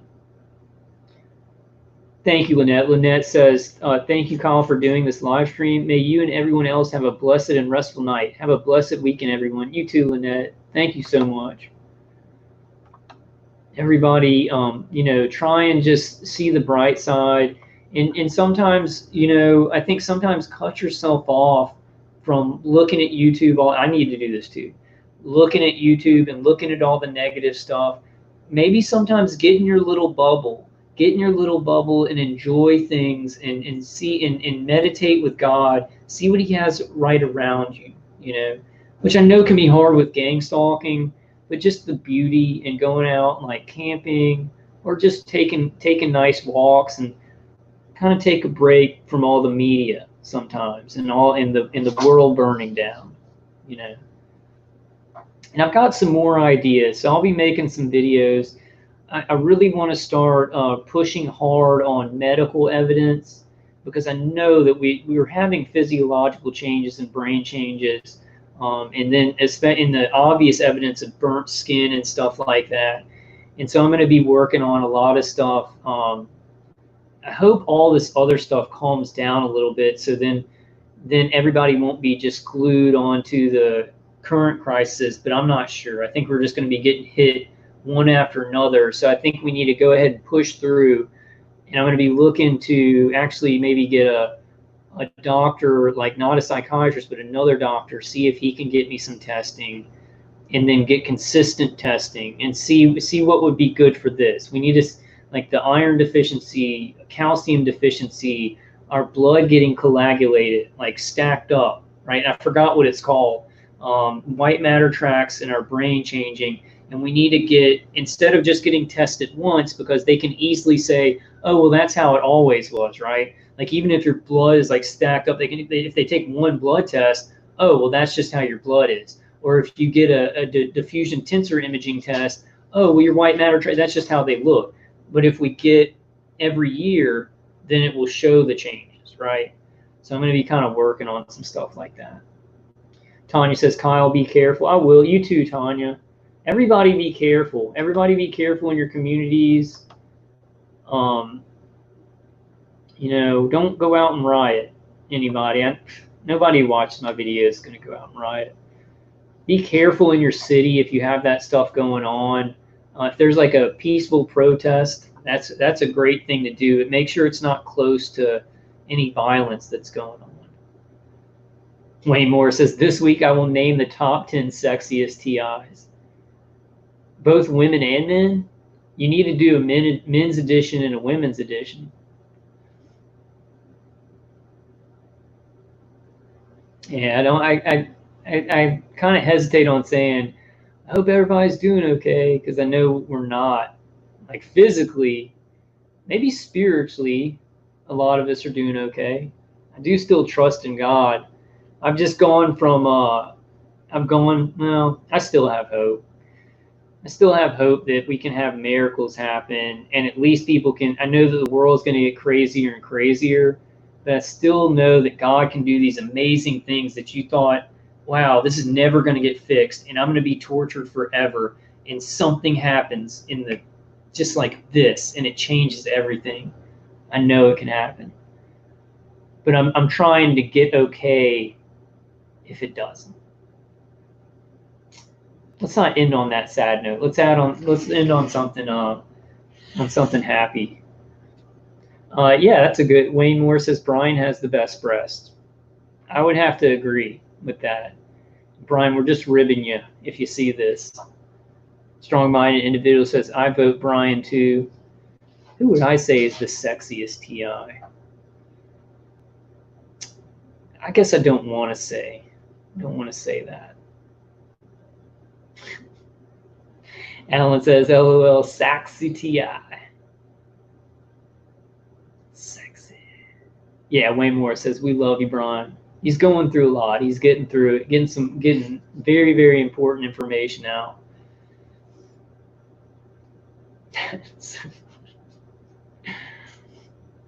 All right, guys, I love y'all. I'm going to get out.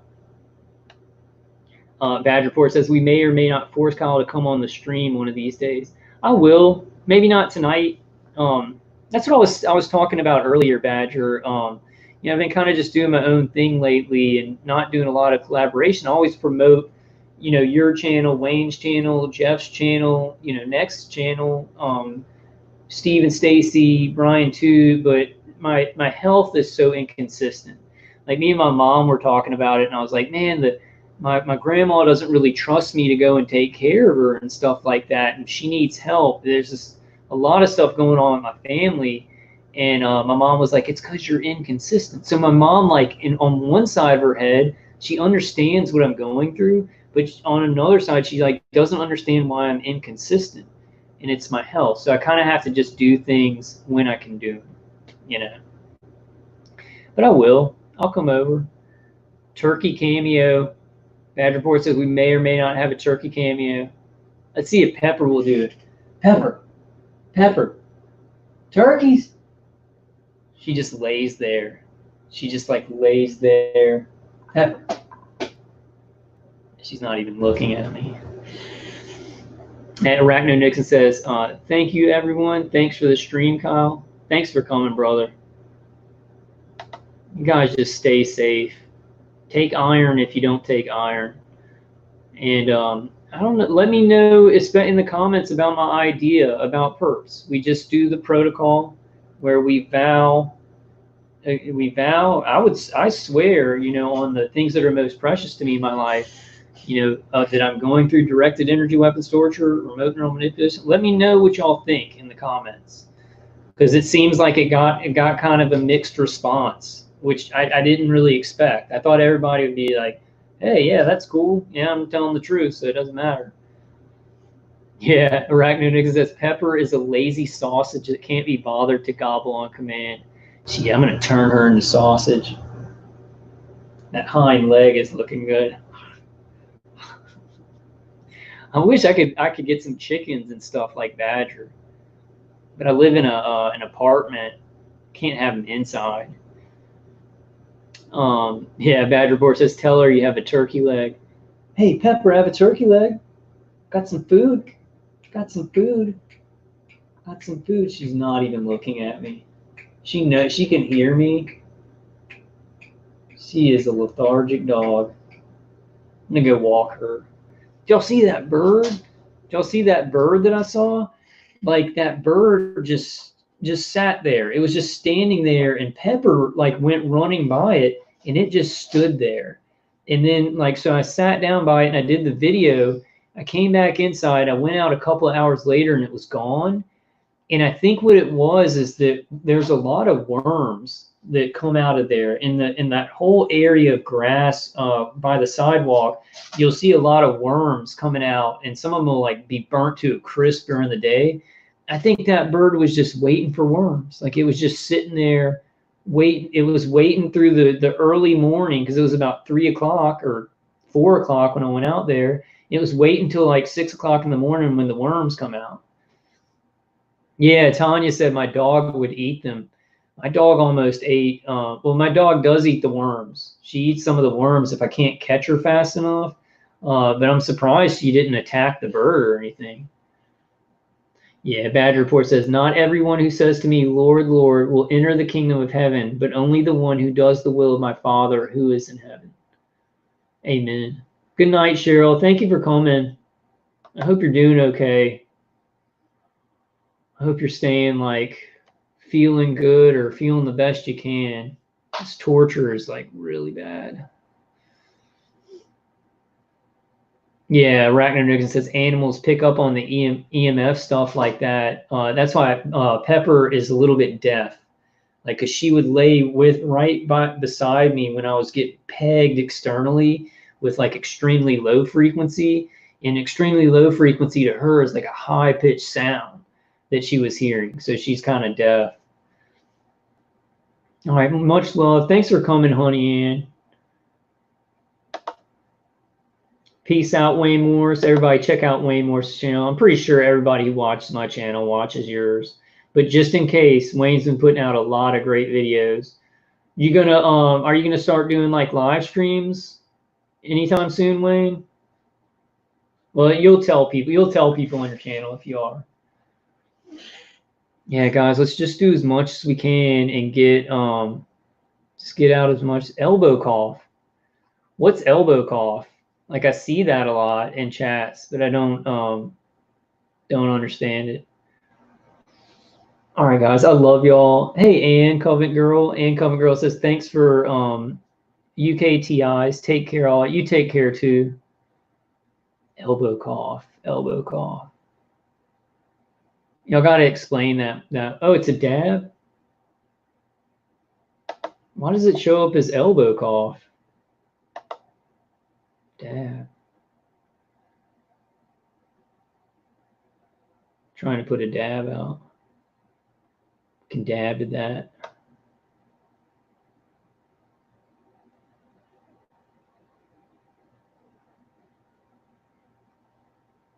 I don't have the dab. Where's the dab?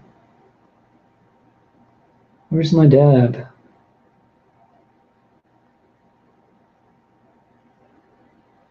I don't have a dab on mine. What's this one? It's a person fencing. Why do they need a person fencing on there? Love you too, Alan, man. Alan says, we love you, Kyle. You're our chat daddy. We need to get some other people, guys. Stephen Stacy, Badgers, been doing live streams for a while. Strong-minded individual is going to do some. You know, I think Wayne maybe I don't want to speak for Wayne. He's doing awesome videos. We got to get some more people, you know, doing some live streams. Old Kyle is getting kind of like where I feel like I need to start a new chapter. My attackers like have used, like, when I speak on videos, they're remote neural monitoring it, and then they interfere with my brain, so I don't communicate I communicate okay. I just remember being able to communicate so much better. We'll see. We'll see. Play it by ear when I'm inspired. I just don't like the YouTube, you know, I don't like the YouTube schedule. Like, I was like, okay, for a while, I was like, well, I need to put a video out every day or at least every 2 days because people are going to get disconnected, people that are subscribed. But now I'm kind of like, man, when I got something really important or something inspirational or just something, you know, something, an idea, a solution for us, you know, then I'll come on. Or when I'm feeling really good, come on and do a live stream. But I just kind of want to let y'all know. Now I'll go over there on Badger's live stream some nights. Go check out other people's live streams and stuff like that. But y'all should get, if anybody's interested in it, fun, empowering. You know, some of you target individuals who maybe feel some energy, but you're like, man, I want to do something. I don't know what to do. It's good for a while to like set up, what's it called? What's this called that I'm on? I freaking forgot. StreamYard. And you can do some cool stuff with it. It's really easy. It's not intimidating or anything. Strong-minded individual says, next level, God is our protector, and Nappy are solid lives to check out. If y'all haven't heard of them, yeah, God is our protector is so great. She has given me so much wisdom and inspiration, like especially at the beginning of my targeting. Yeah, so check out those channels too. Trying to think of any other ones. If you have a channel, now is the time. Like if you're on my live stream, put something in there in chat saying like, I have a channel where I'm doing TI videos. Please check it out, so that when people are coming back and reading the chat, they can see that. Because we've got to connect this way. YouTube will not let us know about each other's channels and stuff like that. Sheryl Lewis says Brian too is fabulous. Yeah, he's been putting out a lot of stuff, a lot of good information. So Bad Report says, is everybody doing videos though? Oh, you're just saying, okay, you're just saying bye to everybody. Alan Nielsen Brewster, I agree. Sheryl is awesome. Thankful for you. What time is it for you guys in Australia right now? Yeah, Rick M says, don't forget Kevin Christian. I said Kevin Christian. I said Kevin Meredith, and then Kevin, I couldn't remember his last name. But yeah, I said Kevin Targeted Individual. He's still, I love his attitude, and he's just making tons of videos. Can you guys think of anybody else? Check out that guy, Quantum of Conscience. I think that he's a targeted individual. I'm pretty sure he's a targeted individual, but I'm not sure. He doesn't talk about that all the time. And also Badger Report 6 p.m. tonight. So in a couple of hours. Who else? Who else has a good channel? I think we kind of, I mean, there's a lot of targeted individuals with good channels. I can't remember them all. I may start doing, if I do another live stream, I'll pick somebody like a targeted individual that I watch a lot, who's been, but definitely somebody who's been been doing videos for at least a year. Because I showed that that lady's video, and I forget her name, but Lindsay something, and she took her channel down. Like I put her video up, and it was like, I think it was one of her first videos she did. She took her channel down.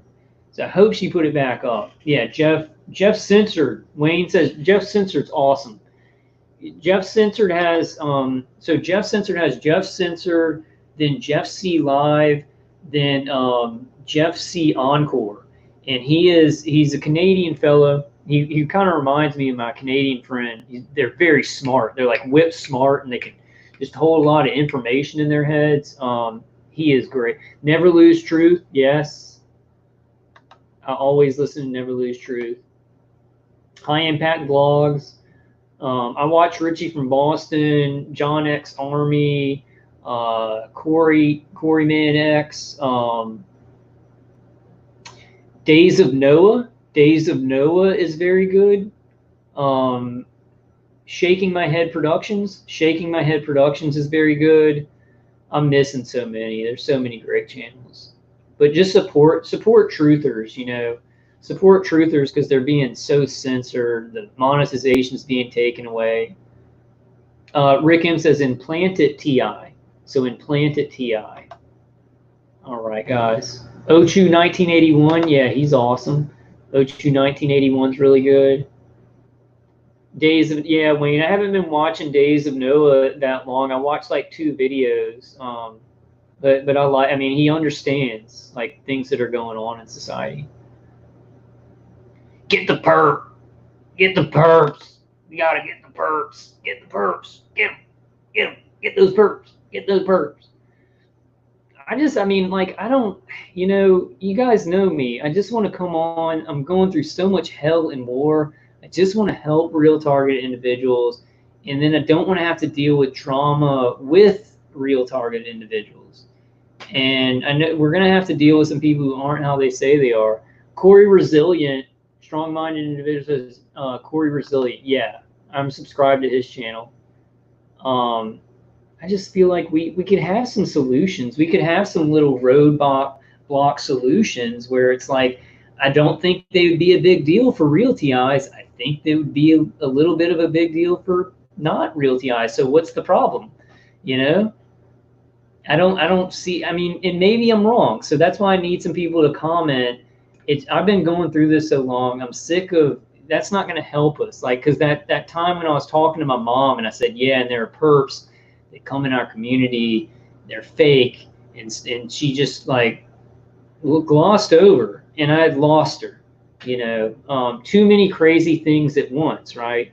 And we're already dealing with remote neural monitoring, remote neural manipulation, and gang stalking. Then we're talking about infiltrators. And then the only people that are going to listen to us are other targeted individuals. So I kind of want to like, let's push out some important information about how we're dying, the impossible thing that's murdering us, and then figure out some quick ways to kind of get that out of our face. That whole accusing each other, two real TIs accusing each other, but also, you know, cyberplace agents too. Damn. He said, oh, y'all want me to do, I did Alex Jones just then, I like doing Richie from Boston. So you guys can either subscribe or don't. I'm about to go out. I'm going to look at some butterflies and look at some grass and nature, and you need to do this. I've been telling everybody this for like 2 years. I've been telling everybody this since I started a video. Subscribe or don't. Buy some of this food. And I love you, Richie from Boston. You're awesome. I still watch Richie. I know that some people like have problems with him, but like when you're a targeted individual and you got that big of a channel, that's stressful. And I think that it could get to him, you know. Biggie Sanders says no trust for targets. Yeah, that's why we need to just get some simple things we can do.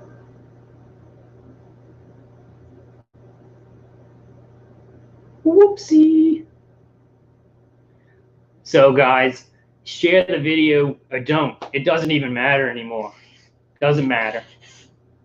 You know, you see in the military everywhere saying I was like one of the first ones to say the CV was just a hoax. Yeah, way more. Yeah, I like Richie. I think he's a really good dude. I think the stress of having that big channel and being targeted, and maybe he doesn't realize the mind manipulation. Maybe he doesn't want to go into all that. I don't know. Maybe he knows everything, but dude, that can be really stressful. Having a small channel, you can get into little tiffs with people who have channels and stuff, and it's, you know, it gets weird, you know. Sheryl Lewis says, Kyle, hit that little face in the chat. What little face in the chat? What little face? Oh, because I don't see it.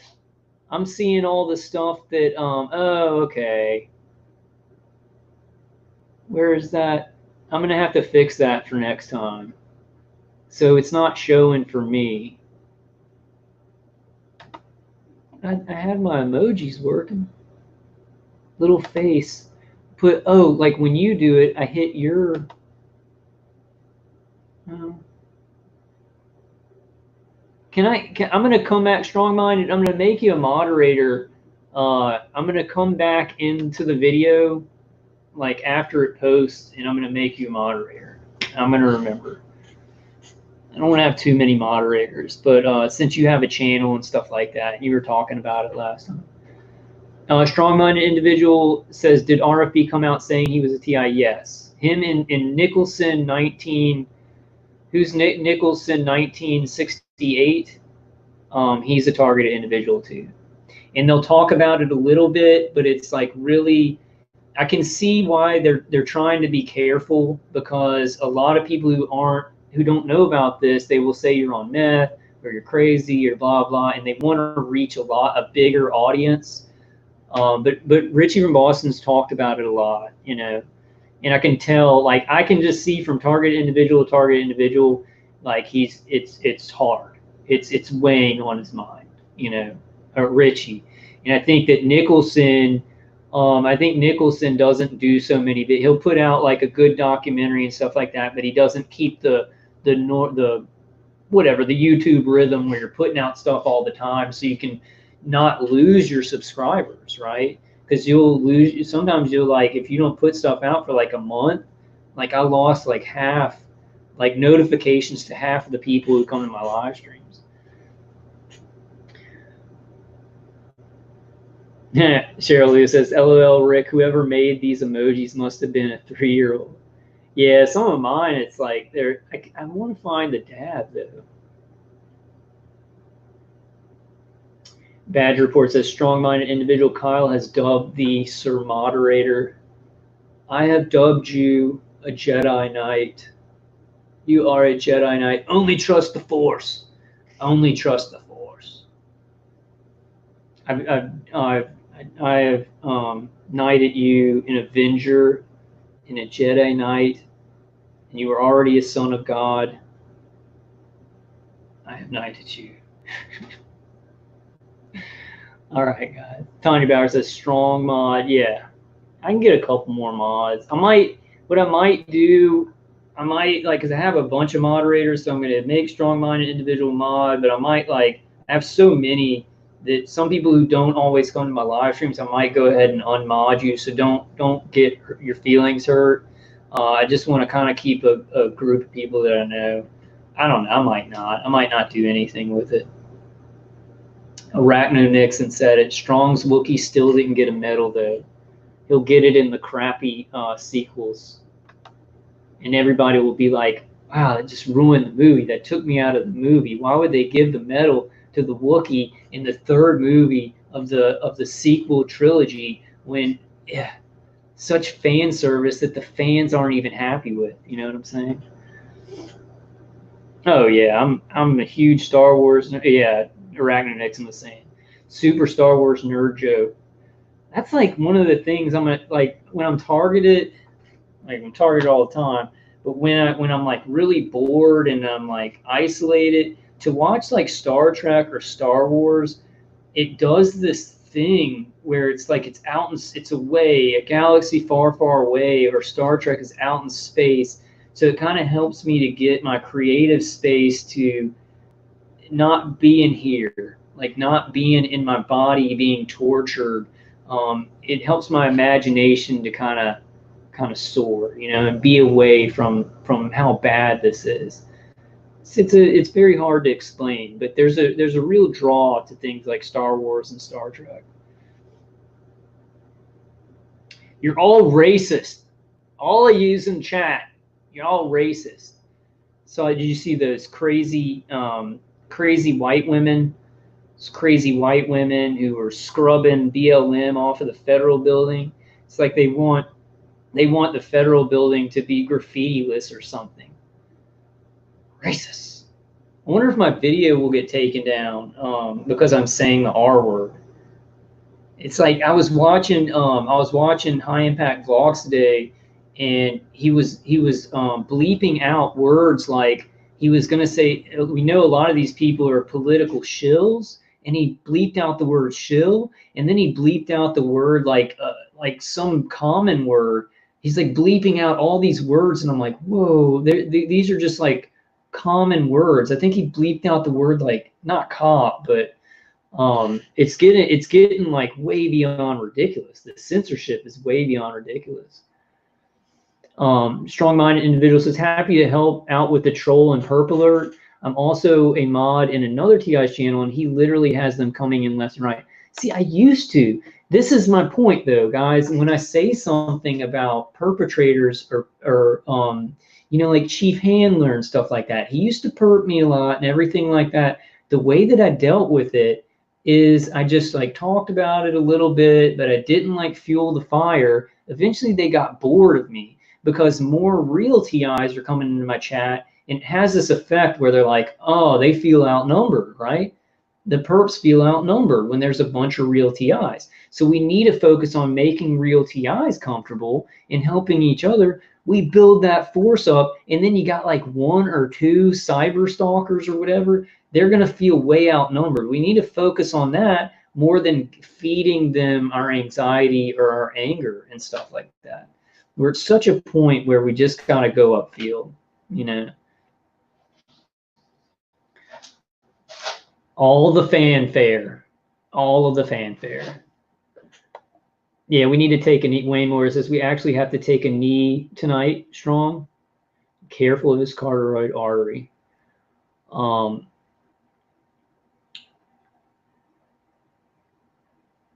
That wasn't a good joke, Wayne. Can I erase that? Arachnonixon says self-censorship is the most insidious form of censorship. It's complete thought control. Yeah, and that's what everybody's doing. I do it sometimes. I'm like, can I say this word? FF? Oh, that school in Connecticut. You know, it's just they're doing that in increments. They're making people self-censor themselves. And it's like, even when you don't have to censor yourself, that censorship is still there. When you did have to censor yourself, you'll be in just talking to a person, and I'll be talking to somebody on text, and I'll say FF instead of what it really is. So it's like this conditioning. Yeah, Strong Mind Individual says exactly. We need to support the TI live streams to drown out the troll idiots. Yeah, most definitely. There's a lot of who does that, Wayne? Who does that? Yeah, we need to do both, arachnonixon. We need to be smart, intelligent. We need to be smart, and then be silly dummies sometimes. I need to, man, because I used to be like in high school and in college before I knew I was targeted. I could be silly all the time and just like have fun. And it's like with all this complicated information, I feel like I need to present myself well. And be as intelligent as I can, because it's complicated information. People can't think that we're crazy. And it's like, I feel like, you know, this is too, I'm going to do my best, but man, I got to live a little bit of life. I was just, you know, when the targeting ends, like when I was little, when the Crohn's disease ends, that's when I'll start living. I can't do that. I still hope this stuff ends, but I can't wait any longer. I'm going to have to really start just pushing through this isolation and stuff like that, setting it up so I can somehow make money with a good business online. I don't know. Think of some stuff so I can maybe still have a family and stuff like that. I don't know. Just thinking about how to push forward, how to do this, because what's happening is we're getting hit with all this big stuff, right? CV lockdown, economy destroyed, riots everywhere, and then especially for us targeted individuals, we're isolated, being targeted, and it's kind of like you're waiting for it to end. Like we wait for the torture to end and the mind control to end, and then it's just like you get like, I've gotten really conditioned bad to where it's like for a while it's like, okay, well, I'm ready if this stops. I got a plan of what I'm going to do. And now it's just like, I'm like, even if this stopped, well, if it stopped, I would heal up. But I'm kind of I'm just isolated, and it's conditioned me to just like have less idea. Well, the mind control has done that too. But y'all know what I mean. Vocal Sword said, yeah, buddy, the gang stalker they moved into my house was telling people I'm a Freemason today. Then you go off on that rant about I need to take an oath to you, which is the same. I was speaking in general, Vocal Sword.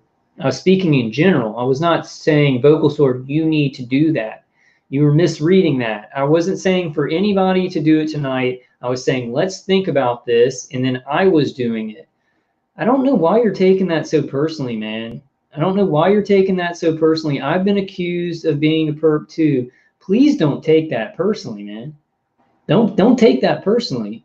Like, I'm saying it in general. I was taking the oath, but I wasn't asking anybody in chat to do it tonight. I'm saying let's talk about it, and whoever's cool with it will do that. Like, I don't know why you're taking it so personally, dude. You think you had to step away from it. I wasn't saying you to do it. All right, guys. All right, guys, I'm going to wrap it up. But I wasn't saying that you needed to do it tonight. I'm saying it's an idea, and then I was doing it. Where you get? Well, I wasn't asking you to prove anything. And we need to hear from more targeted individuals about it. I'm putting it out as a solution. I'm going to do it. I'm going to do it, Vocal Sword, because like I'm a TI. It doesn't matter. Like it doesn't matter. I can swear on the Bible. I can swear in the name of Jesus Christ. I can swear on because I'm a targeted individual. I'm getting hit with directed energy weapons. What's the big deal? Like I'm not saying anybody prove yourself. I'm proving myself. Because why does it matter? I'm a real targeted individual. I don't see a problem, man. Yeah, it's not you at all, Vocal. Yeah, dude, I'm not gang stalking you. Like, that was kind of the whole point. Like, if anybody thinks I'm doing anything behind their back or talking about them or trying to gaslight them, trust me, I am not. And that's why I was like, hey, I vow on my grandparents' graves, I am a targeted individual, you know. All right, guys. Arachnonixon, just go back and watch.